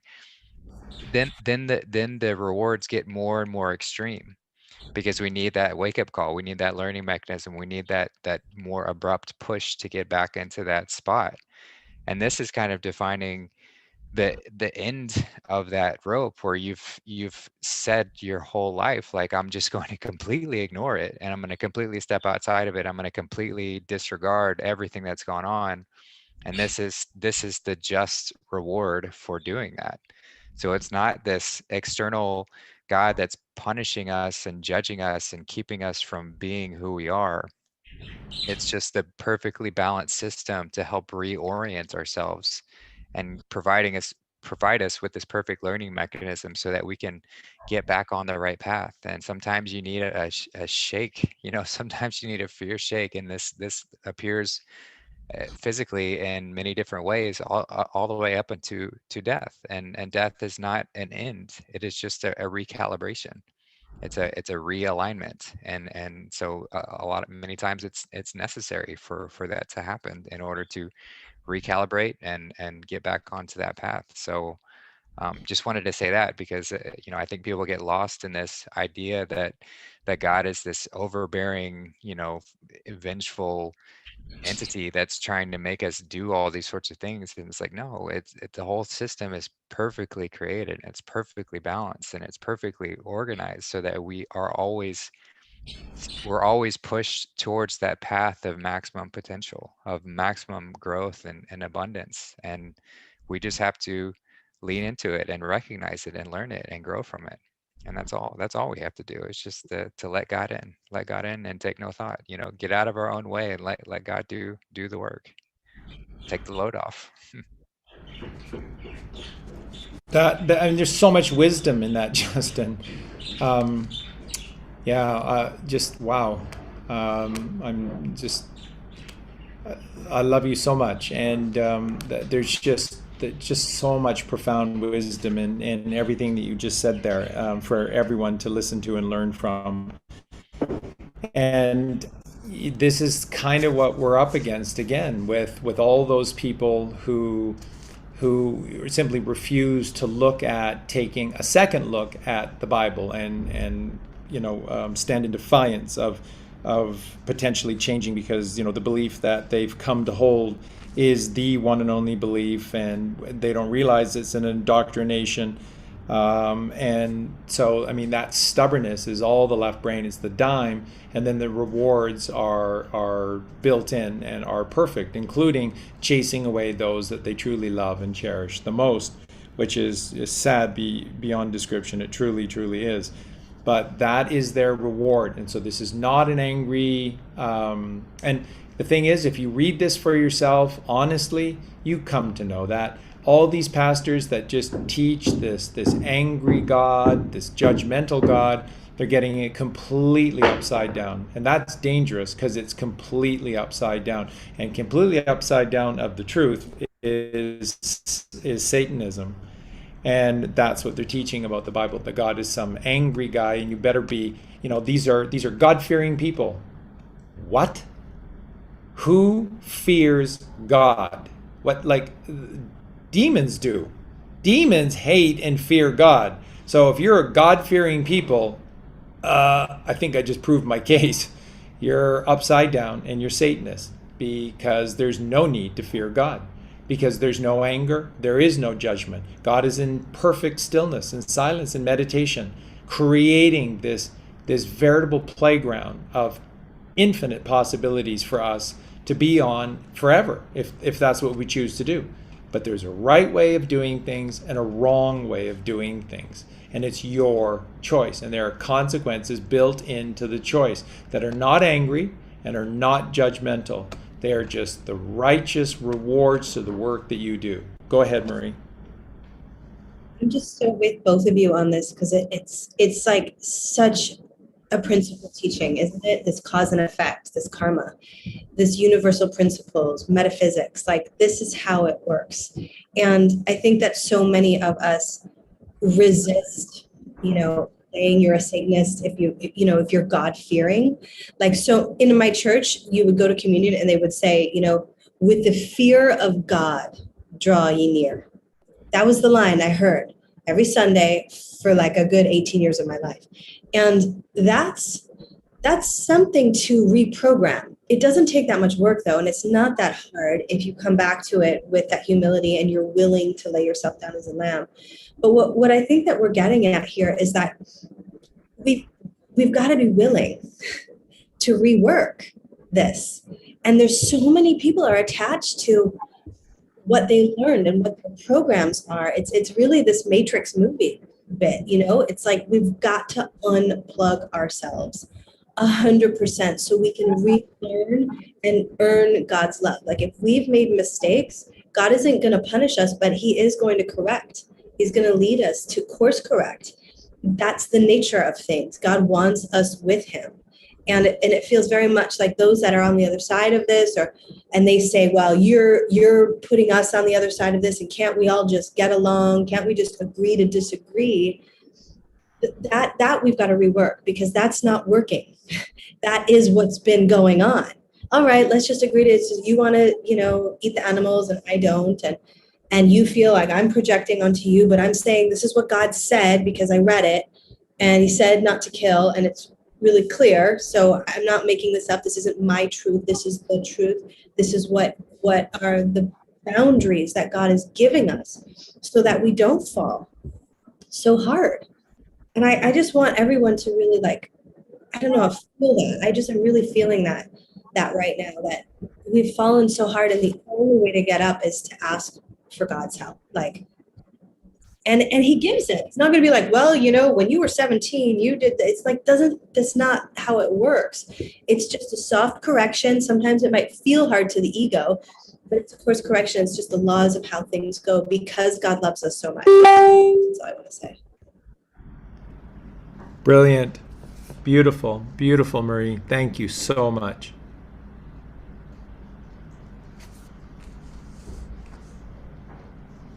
So once again, no fear, no doomsday, no end times. The end times is unto the ending of the world, which is the Kabbalistic regime. And the great coming again is that of the kingdom of heaven upon earth, which is with mankind. So if you want to get there, you have to become the kind man. It's just that simple. Justin, did you want to go into chapter 7? Yeah, let's do it. So, chapter 7, verse 1. And after these things, I saw 4 angels standing on the 4 corners of the earth, holding the 4 winds of the earth, that the wind should not blow on the earth, nor on the sea, nor on any tree. And I saw another angel ascending from the east, having the seal of the living God, having the seal of the living God, and he cried with a loud voice to the 4 angels to whom it was given to hurt the earth and the sea, saying, hurt not the earth, neither the sea, nor the trees, till we have sealed the servants of our God in their foreheads. And I heard the number of them which were sealed, and there were sealed 144,000, and all the tribes of the children of Israel. Of the tribe of Judah were sealed 12,000. Of the tribe of Reuben were sealed 12,000. Of the tribe of Gad were sealed 12,000. Of the tribe of Aser were sealed 12,000. Of the tribe of Nephthalim were sealed 12,000. Of the tribe of Manasseh were sealed 12,000. Of the tribe of Simeon were sealed 12,000. Of the tribe of Levi were sealed 12,000. Of the tribe of Issachar were sealed 12,000. Of the tribe of Zabulon were sealed 12,000. Of the tribe of Joseph were sealed 12,000. Of the tribe of Benjamin were sealed 12,000. After this I beheld, and lo, a great multitude which no man could number, of all nations and kindreds and people and tongues, stood before the throne and before the Lamb, clothed with white robes and palms in their hands, and cried with a loud voice, saying, Salvation to our God, which sitteth upon the throne, and unto the Lamb. And all the angels stood round about the throne, and about the elders, and the 4 beasts, and fell before the throne on their faces, and worshipped God, saying, Amen, blessing and glory, and wisdom, and thanksgiving, and honor, and power, and might be unto our God forever and ever. Amen. And one of the elders answered, saying unto me, What are these which are arrayed in white robes, and whence came they? And I said unto him, Sir, thou knowest. And he said to me, These are they which came out of great tribulation, and have washed their robes, and made them white in the blood of the Lamb. Therefore are they before the throne of God, and serve him day and night in his temple. And he that sitteth on the throne shall dwell among them. They shall hunger no more, neither thirst any more, neither shall the sun light on them, nor any heat. For the Lamb which is in the midst of the throne shall feed them, and shall lead them into living fountains of water, and God shall wipe away all tears from their eyes.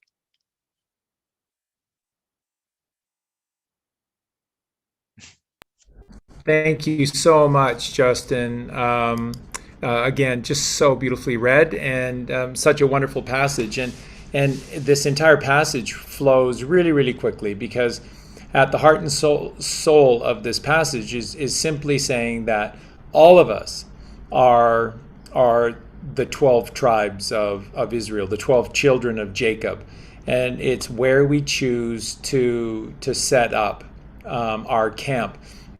And that's why it starts with the 4 angels standing on the 4 corners holding the 4 winds, that the wind should not blow on the earth, nor the sea, nor on any tree. So these are people that are attempting to interrupt or take away or to control or manipulate the natural way of things. So you could say God's creation, but God's creation is the natural order, is the natural way of things. So everyone who stands in the way of natural order and development is a Satanist, who has built all of our countries, who has built all of our schools, who are the people that are behind all of the things that we have come to hold most dear. These are Satanists. There's no other way of looking at it, because they have no faith to trust in God's natural order of all things.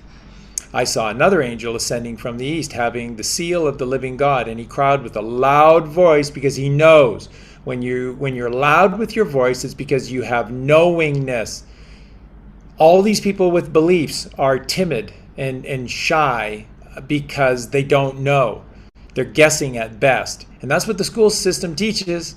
That's what TV does to confuse things. And that's why the Satanists, they don't even have to defend the things that they do. All they have to do is create doubt in your mind of the things that truly are, the things that are truly real.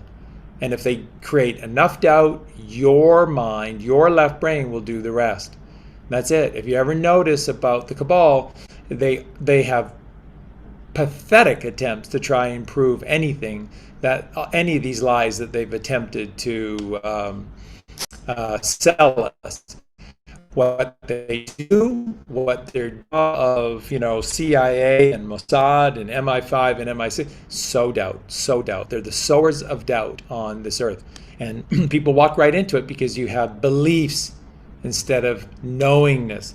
So how do you get knowing from beliefs? Do the work, go on the journey, start to do things yourself, and the rewards are revealed to you by doing the work. It's as simple as that.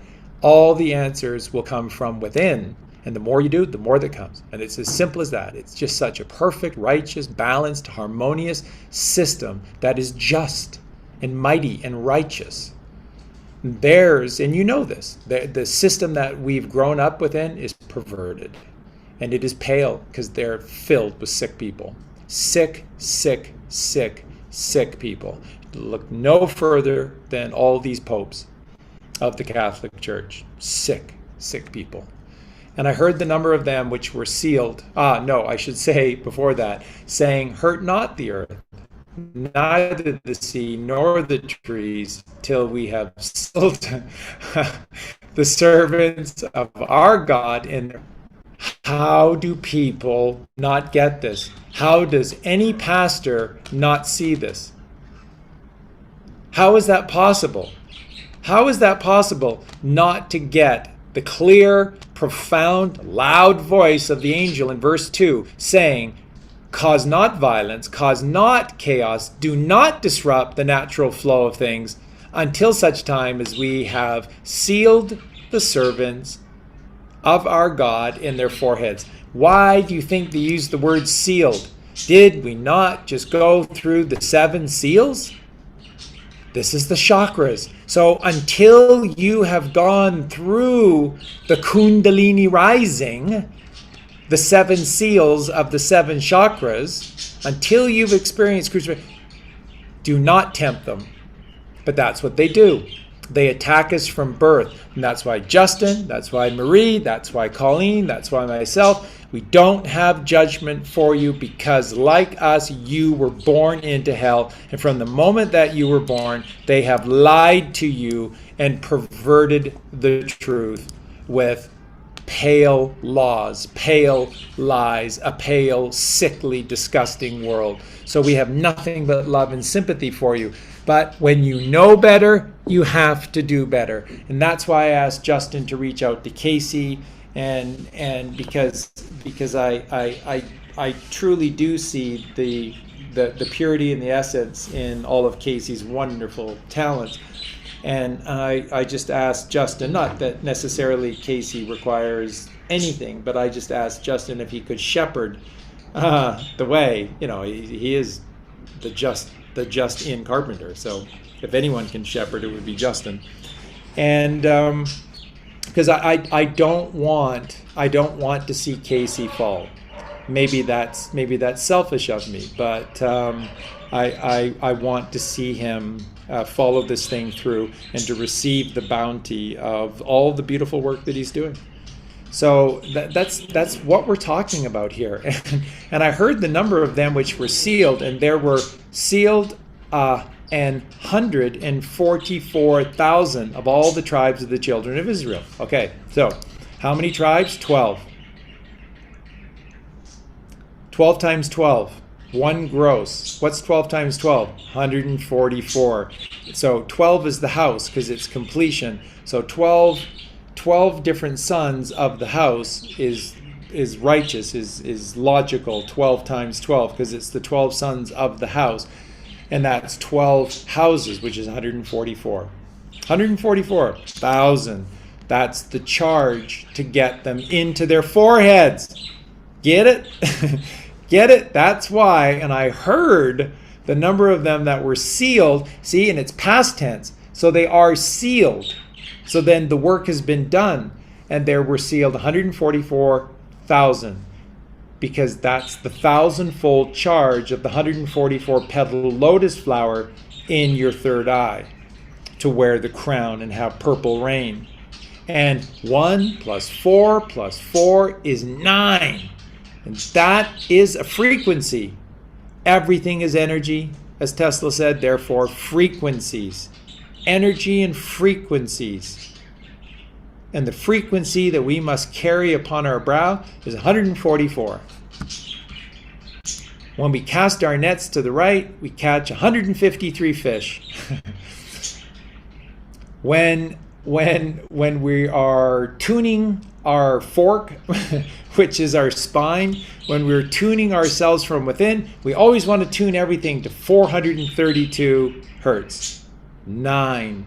These are all divine frequencies of the 9. 9999999. Get to the 9. Wear the 9. Be the 9. Listen to the 9. When that Beatles song, number 9. Number 9. Number 9. Yeah, that's right. Revolution. The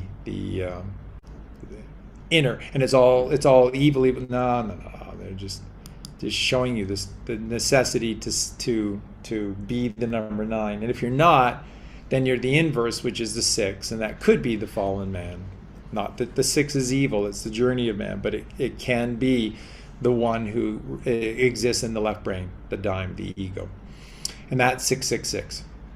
So, and then it just goes through and it just says, and it shows you that in the beginning that there was Judah. Judah comes first because he is righteous. He was in the east and he had 12,000. But so did all the others. So all the others were gifted the same beginning frequency of the house, which is 12, father, mother, child. It's just Judah chose to tune in his frequency to 9. That's all. Everybody else is running to some other sliver or fraction. They're not tuned in. So again, a perfect example of what's going on in the world today. Look at all these people that are victims, sad, angry, God doesn't exist because God's abandoned me, blaming, angry, crying, twisted, converted, all the rest of it. And what do they all have in common? They're trying to get God by listening to 610 AM talk radio, when you have to be tuned into 107.1 FM.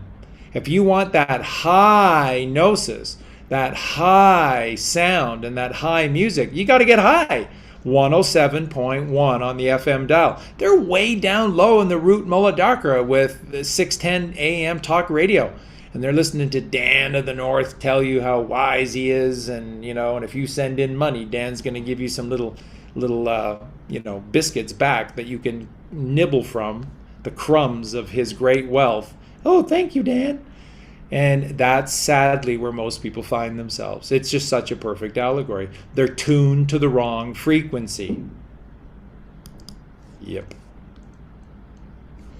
So as we go through and we get to the 144, then I beheld, and lo, a great multitude, which no man could number, of all nations, kindreds, and people, and tongues, stood before the throne and before the Lamb, clothed with white robes and palms in their hand. Palm is peace. White robes is the divinity, is the righteous pureness, because this is the balance with the Father. And so palms are in their hands because that is the peace. The peace is the palm. And cried with a loud voice, saying, Salvation to our God, which sitteth upon the throne, and unto the Lamb. So in this case, again, the reverence for Jesus Christ is because, like Buddha, like Krishna, like Zarathustra, he came first. And he blazed the trail for us in the West and showed us that there is a light in the sky, and that it goes on a journey, and it follows a pattern, and it always leads back to the Southern Cross. And you cannot avoid your fate. It all leads back to the Southern Cross. When you do this, then you're gifted the tomb. And for 3 days, perfect stillness and silence within the tomb. And then the fornix rolls back. The miracle, the eucatastrophe occurs. The miracle is unleashed, and you are born again. You are re-risen. You are rising to the level. That's why this has to occur way down south in wintertime, and in the winter, way down low, the bottom cross. And now we have resurrected ourselves, and we're now rising to the level. It's always about the level, because at the level we will find the truth. And that's why Pisces is the last house before Aries, and that's why Pisces, the two fish, are known as wisdom. With Pisces, you're catching wisdom, and the reason is because you're so close to the level, which is the truth. Pisces is raising you to the level. And then you have the New Year countdown. 4, 3, 2, 1, 0. Happy New Year! But no, our Happy New Year is January 1st for some retarded reason, and we all buy it. And it's just, and I don't think we should change it. We've had it for so long, and let's just leave it. Yike. So we have to get to the level. And when you rise to the level, which is, by the way, the surface of the ocean, because the ocean is always level. Why do you think the ocean has to be level? Because it's all an allegory, right? It all fits. As above, so below, as within, so without. The ocean, of course, is the level. And then you spring. What is a spring? Which is to get really high. You spring up. Guess what the spring represents? 1,000-fold. Get it? 1,000-fold charge. When you do the work and you die of yourself as a humble lamb in the lowest of the low, and it's cold and there's snow falling and it's just so cold in the wintertime, and there's no life and all the plants are gone, and you're just eating potatoes out of the ground and stuff, and there's not much going on. And then you lay yourself down in this pit. You lay yourself down in this tomb. And you give yourself over to Father so that you can be recharged at the level. And that's spring. Spring is the crucifixion. Why does crucifixion happen at the spring equinox? Because Jesus has to spring to heaven. That's what happens. Who was the only one there outside of the tomb when Jesus sprang to heaven? Mary Magdalene. Because she's the Magdalene. She's the mother of magnetism, and up he rose 1,000-fold through magnetism. And it's the only way. And why, again, look at, we did this the other day with the vampires, and boy, that show has sure been well received. Hey, Justin? I went to your comments on the video, and there were so many comments. Comments were just overwhelmingly beautiful. It was incredible. And I just took the time to answer each and every one of them because they were so beautiful. And it's wonderful to see all the views that are on it and the incredible comments. So in the show, we said that gold is AU. A is 1 and U is 21, which is 121, which is 121. And if you look at that, that's the temple, because you have the two 11s, and in the middle of the temple is the mother, which is the way, is the father and the mother. And you must, to get to God, you must go of the mother. That's why the 2 is inside of the 1s. Okay? And what's the only number that can create, other than 121 ones, what's the only other number that can create 121? 11, 11, which is the temple, which is where you must rise. Because you're the golden child. You're the golden child. But the only one outside the temple was Mary Magdalene, who's silver. And silver is AG, which is 17. 17 is the Q, which is the action to write the Ouroboros out of its complacency and to become the eternal 8, to create the scalar wave. Because when the Q reaches down its little squiggly line, then the O attaches to it, reaches up and grabs Jesus' hand reaching down from heaven. Take my hand and follow me, for surely I will lead you to the Father. And we reach up. Then the two O's become the 8, and it's just eternal, which is a scalar wave, which rises to heaven. And that's how Jesus rode to heaven. Silver and gold in the blue. The blue is heaven, gold is the Father, gold is the child, and silver is the mother. And the only way to the Father is through the mother. 1, 2, 1. AU, 1, 2, 1. There is a perfection to this that is staggering when you take the time to search this. There's a beauty and a chemistry and a mathematical approach and a scientific approach to all of this that is staggeringly intelligent and kind and beautiful and unified. This book is pure grace because it's been graced by the mother. Grace is the mother. 1, 2, 1. It's what it's all about. So, and cried with a loud voice, saying, salvation to our God, which sitteth upon the throne, and unto the Lamb, God and the child. So what I wanted to say by saying all of that is this. Jesus, all of the credit in the world to Krishna, to Buddha, to Zarathustra, to Jesus Christ, because they came first and they showed us the way. But what's being said here is that you can be the Lamb. They're not saying Jesus or Buddha or Krishna. They're saying Lamb, which means that you are the Lamb. You are the Lamb. And all you have to do is wear the blood of the perfect Lamb upon your brow. Okay? Well, your brow is where the Ark of the Covenant is. That's the flat earth. That's the sphenoid bone just above your two eyes. That's the third eye, which is the Ark of the Covenant. So when you paint Christ consciousness upon your brow, then ye shall be admitted into heaven. So it's just doing the work, raising the chrism oil. And it starts with the food. It relates to the breath and the thoughts that you do or don't take. And the key is meditation, because you can't go within without meditation. And yoga is the number one approach to teach meditation, because yoga is teaching you two worlds in every single moment. Everything you do in yoga, everything you do is supposed to be about two worlds in one. That's why the breathing has been taken out of yoga, because they don't want you to become good at meditation.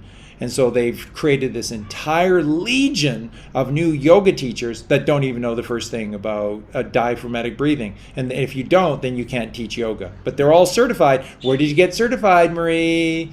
What school did you go to? Who was who was your teacher? I want to know. That's all important.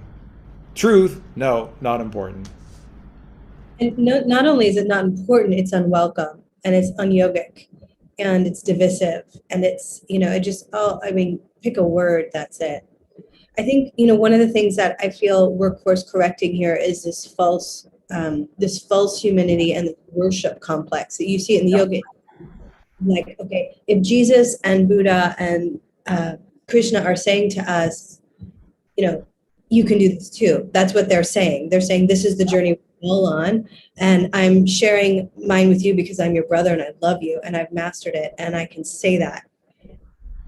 The problem with the church is that it's like we should be admiring that and like, oh, I'm never going to be that good. And so it really creates that separation.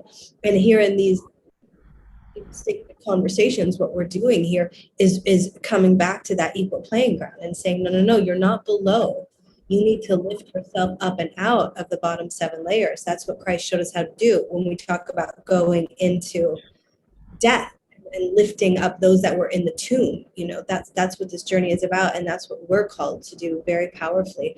So yeah, yoga being an incredible tool, that's just like anything else that started out pure has been corrupted by the systems at hand, and we're here to course correct. And it's not us doing it, it's God through us. That is so beautiful. That is so wise. And you know, folks, that brings in Tom Petty's song "Free Falling." Because like I said, when you go into the tomb as the penitent lamb before God in the heart of the south or the winter, then you're penitent before God, and then you rise upon the level, gaining wisdom, and then you spring into action, which is the whole point of spring to summer. And then we find ourselves at the greatest peak of the 8 of the path of the sun, and then from there it's free fallen. No matter how you want to look at it, the next 6 months are all free fallen back to the tomb. So the only thing you need to do is to enjoy the ride. What's the only mistake that you can make in the free falling is fear. If you fear, then you destroy. What are you meowing at? Seriously. I love you. It's all good. There's lots of food for you. So you know what I'm saying? So don't fear the Reaper. Allow the Reaper to guide you back to the tomb. That's it. And then you rise again. And that's how this works. There's nothing you can ever do in one moment to live forever. You have to keep doing it. If you stop doing it, then you stop living forever. There's that incredible episode on the original Star Trek series again, Gene Roddenberry. And this is the episode with Mr. Flint, and it's in season 3. It's one of the last shows that they ever did. And Mr. Flint was Rembrandt and Mozart, and he was Da Vinci, and he was Brahms. He was all of these people, and he was living forever because clearly he was in a very graceful state to be able to create what he was creating. That's just perfection out of the hands of man. So you have to be unified with the Father. And then he was tired of losing all of his families because of the earthly woman that he supped with continued to sin, and they died, and he lost countless wives and countless children along the way. And so he got away from it all to the very far end of the galaxy and hid his little planet away in the far end of the galaxy, and he began to build prototypes. He began to build androids because he was a genius and because he was looking for this eternal mate. Well, that, my friends, is folly, because you're trying to take heaven by force. You're trying to create life where life cannot be bestowed. And in doing so, when he and Captain Kirk fought over her beauty and her brains and the perfection that she was, and when they brought her to life through the intense emotions they were putting her through, it was too much for her mind to handle, because she was not mankind. She was an android. She did not bestow consciousness, and she died. And in that moment, at the end of the thing, and people think it's not a big deal, but Dr. McCoy says at the very end of it, he says, and by the way, I told Mr. Flint that he is beginning to die. and that he will likely live out the passage of a normal lifetime and then pass away, and that he was okay with that. He's going to spend the rest of his life in serving his great knowledge to mankind, and so get the symbolism in this. He lived forever when he was doing the work, when he was righteous, when he was Brahms, when he was Da Vinci, when he was Rembrandt, when he was creating this beauty for everyone else to enjoy. He lived forever. And then when he tried to take heaven by force and to cling to another, when instead of just teaching someone to do the work, being the lighthouse and encouraging someone else to be like him and live forever, naturally he forced heaven's plan. He forced heaven's gate. You can't force heaven's gate. And everything fell apart on him. His world was torn asunder. And then at the end of the show, they say he's dying. And it may seem like a small thing, but it's everything, because that's what they're telling you. This never ends. Every year, you must free fall, Tom Petty. You must always free fall to the tomb. And then the miracle of the fornix rolling back, the stone rolling back, and the miracle to the level of spring. And up you spring again and again and again and again. This is spring cleaning. You clean up the mess, and that's how you live forever, because it's resurrection. It means again and again and again and again and again. So over to you guys.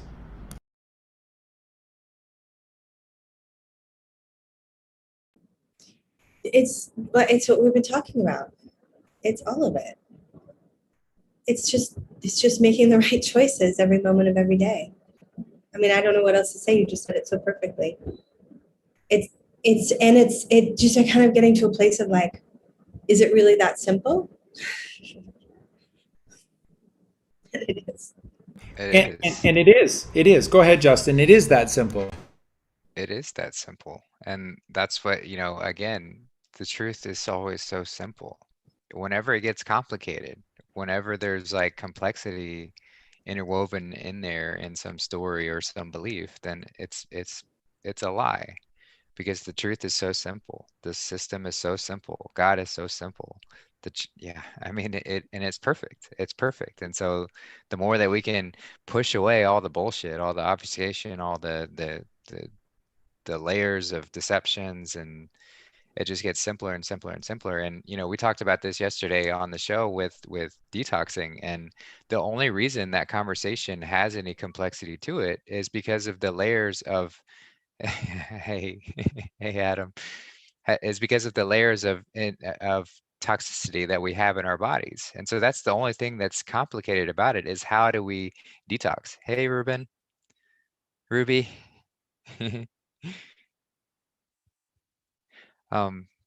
But the layers of toxicity that we have to overcome is what adds the complexity to it. But the truth is very simple. Once we get rid of the complexity, it's going to be, go pick fruit off a tree, and that's the simple truth, and that's it. And so everything that we can do to sort of boil down and get rid of all of these layers of just nonsense, then it gets so much easier.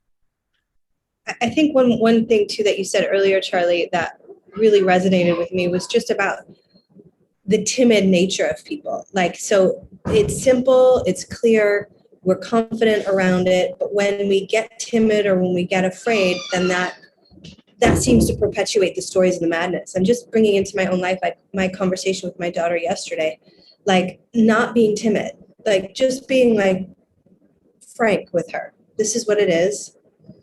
It was like she got it, and she's 7.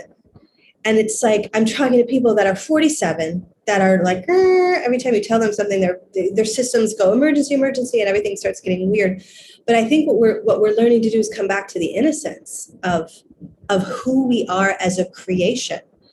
We didn't create ourselves, and I talk about this a lot in all of the things that we do, because I feel like when we're attached and we're defending the insanities and we're making things complex, that's us trying to usurp God. And that's against the nature of God. We're extensions of God, we're ideas in the mind of God. And our role is just to remember that, to be confident, because once we're aligned to that, then everything that comes through is for a purpose and for a function. And we don't get to decide what that function is in someone else's life or how it's going to affect them, but we just get to continue to do that, because every time we do that, we can trust that the magnetism is working in their life too. And it might be they feel an enlightened moment, or they feel really dark, or they feel sad, or they feel happy, or whatever it is. But as I see with my daughter, like, there's a rawness to children that we need to start to practice a little bit more within ourselves. And I think this community gets it pretty well. But as more people come in, I think that just allowing yourself to realize this is actually quite simple. If you're feeling triggered, it's something that wants to be cleared. You're removing the layers. You're getting back to that childlike innocence. And there's no reason to be timid or afraid of others. And I think that we've been taught to be afraid of others. We've been taught to compete with each other. And that's something we really need to course correct as we step into mankind. There's no competition here. Like, anytime my mind goes there, I know I've gone to insanity. I'm totally crazy in this moment. And what does insane mean? It's like, I'm separate from God.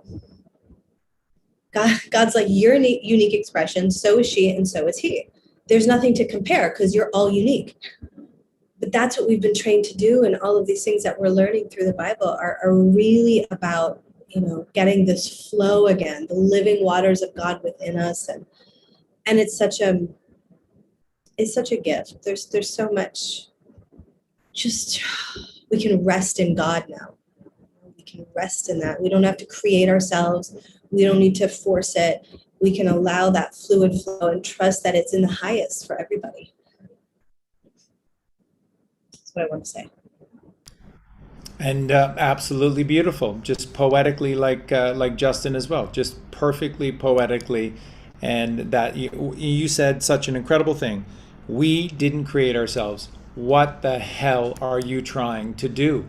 What are you doing? You're out of your mind because you are trying to course correct what's going wrong in your life by being the creator. You're not the creator. That's why this lie of the Big Bang is such a massive lie. That's why evolution, that's why I tell you these things are crimes against humanity. They are. They're all massive crimes against humanity because they take the divinity out of you and you're a worthless nothing. And that the lie of the dinosaurs, that's a crime against humanity.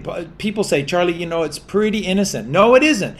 Because the dinosaur kind of is what they use to prove, Darwinism. And so the whole narrative thus becomes, is random. You're an accident. It was the dinosaurs, now it's us, then flying chimpanzees or monkeys or squirrels or whatever it's going to be. They'll be after us. And it just goes on. Don't take yourself that serious. Forget it. They've taken divinity out of. There is a mathematical precision. There is a spiritual crescendo of this creation that is pure poetry.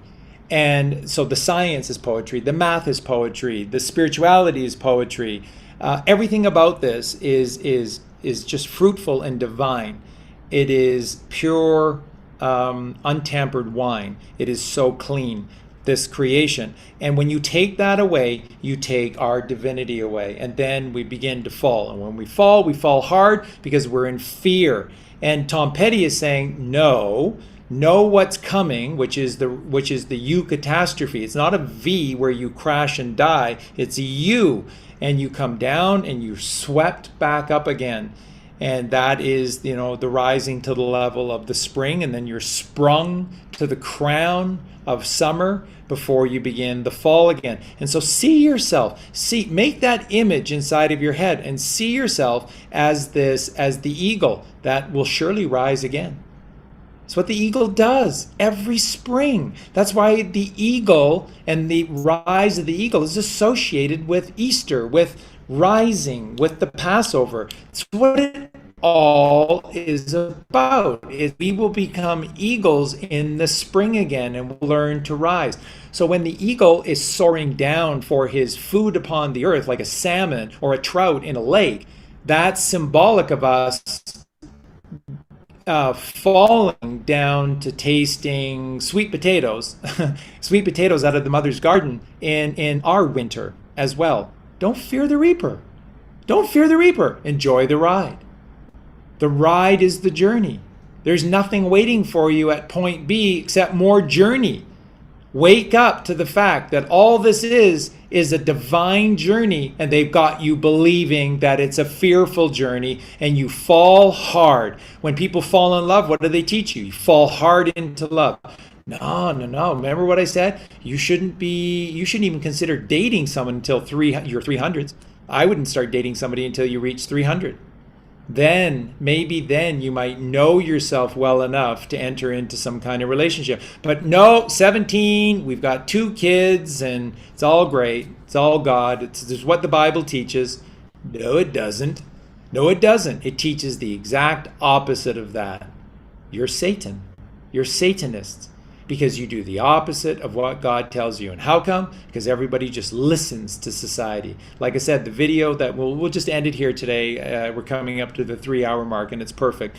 And I'll just quickly reference back to the Ghost Ezra video today of the father and the daughter, and she's getting a throat swab and a nose swab. And it's like the person who's doing it is doing it on purpose to rile her up or rile the parents up, to get people angry, to wake up or something, because it was just so poorly done. And the father's just with a mask on, doesn't give a shit or doesn't see it. It's like, you're Satan.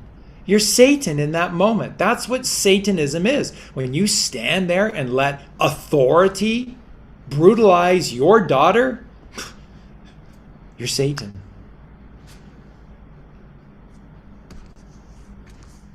One more thing. That statement right now, Charlie, is what a lot of people need to accept. Like that distinction, that the dinosaurs, that this is a crime against humanity, because it is. And so many people, I still feel, are like resisting that this evil could exist. And that's why that's the big punch against all of us cute people or Trump fans, is that, how could this be? It's like, how could it not be? How else do you explain this?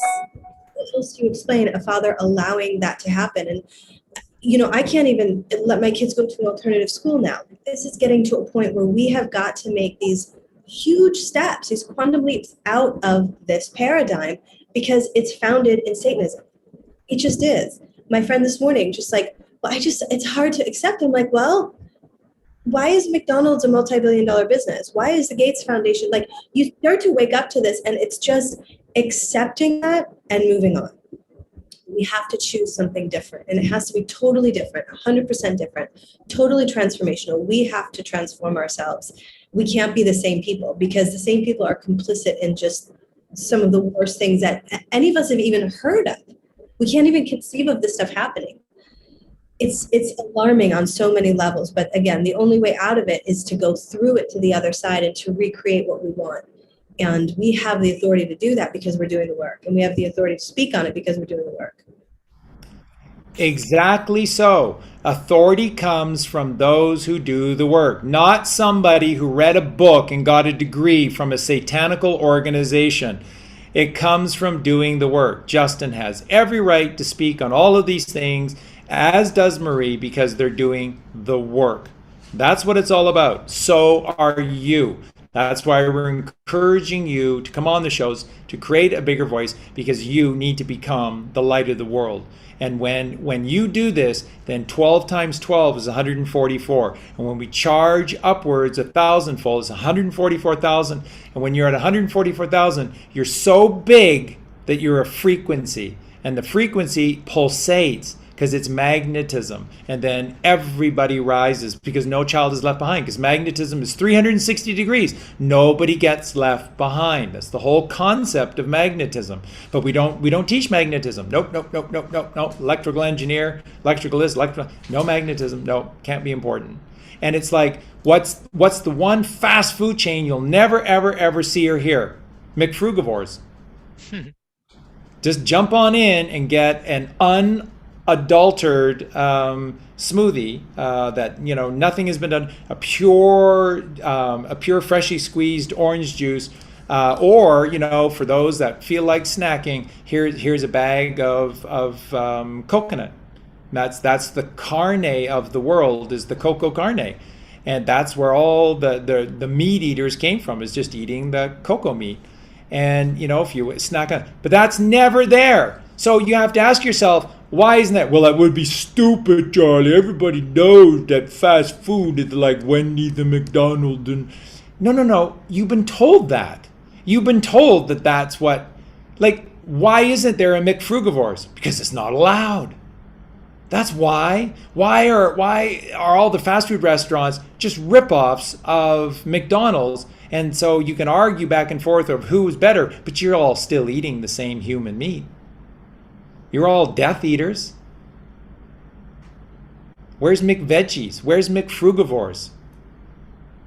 Where can you go in any store? And I'm talking these health, how do you know that the Rockefellers are behind Whole Foods?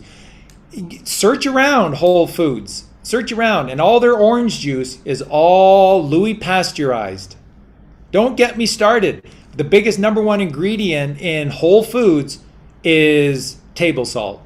That's got ground up glass in it. That's ripping you apart at your very core. That's Whole Foods. Mick Rockefellers. It's such a horrendous experience at the Whole Foods in San Diego. I was so depressed. I was like, I can't believe this is Whole Foods. I know you've been saying it, but I remember the first little Whole Foods in Austin and where I was in Columbus, and it's just become something else, just like everything we talked about earlier in the show. It has a pure intention and it gets usurped. It's not allowed in the Matrix to be goodly and godly. It's unacceptable in the Matrix to have that level of goodly godliness. So everything gets usurped, including all of us, beautiful souls. And that's why this is a recreation. So we'll create our own, raw food cafes. And we've got so many exciting things that we want to manifest together as mankind, as brothers and sisters, to support each other on this journey, because it's lovely to do it together. It's encouraging. It raises the frequency to that 144,000 so that it's just what it is. It's mangoes for breakfast. It's just what's happening. It's not a lot of in Arabic, they call it it's just easy. That's why it's all got to go. That's why it all has to go. That's why the whole world has to go. That's the end of that world. And so that's where the weeping and gnashing of teeth comes into play, because it's any of those who are still playing that game and tied to that world, they're going to be upset when that world starts to go, but it has to. And it's just because they don't understand where we're headed to. They're so tied to this pain and misery, when your whole life is, and I know plenty of people who are just gluttons for punishment, and they don't even like the offer of healing or help or empowerment, because they prefer to stay in that suffering world. And that's what we're moving into, is the suffering is going to be offered to be, it's not going to be really offered. It's just going to start going away. It's going to start fading away. This world is being removed, and those of us who are our brothers and sisters who are still tied to that way of being and that suffering are going to be very upset by that disappearing. And it's going to take a minute for that to that realization to come around, and some of them might not ever come around to that, but it's happening. And it's, as I've said, it's time to shit or get off the pot. It's time. It is absolutely time. But yeah, the fantastic show. Really great today. I love going through this book. It's so powerful, and it's such a beautiful end to this Bible, to this wonderful series of books that we've got in front of us. So Charlie, did you have any last things you wanted to say, or was that good? Yeah, one quick little thing that I'll just add to everyone. You may not know this, but this is where, because what people call pot is cannabis, and that's the sweet cannabosum that God directly speaks to in the Old Testament. The word marijuana is the marriage between Mary and Jesus, is the unification. So marijuana is Mary and Jehoshua, or always been the marriage between these two divine examples of mankind. And so I just want you to know that when you abuse marijuana as some kind of device to help you escape from the pain and the suffering that is your world, then you are abusing Jesus and Mary. You're abusing Jehoshua and Mary Magdalene. You're not using it properly. It's an incense which gives you inner sense. And the reason that it's Mary Joanna, because it's the marriage between the sacred woman and the sacred man, and that gives you balance. Think about the very nature of cannabis is that when you use it properly, it takes away what? Takes away your fears. It takes away the sort of pain and suffering, which is the physical, carnal world.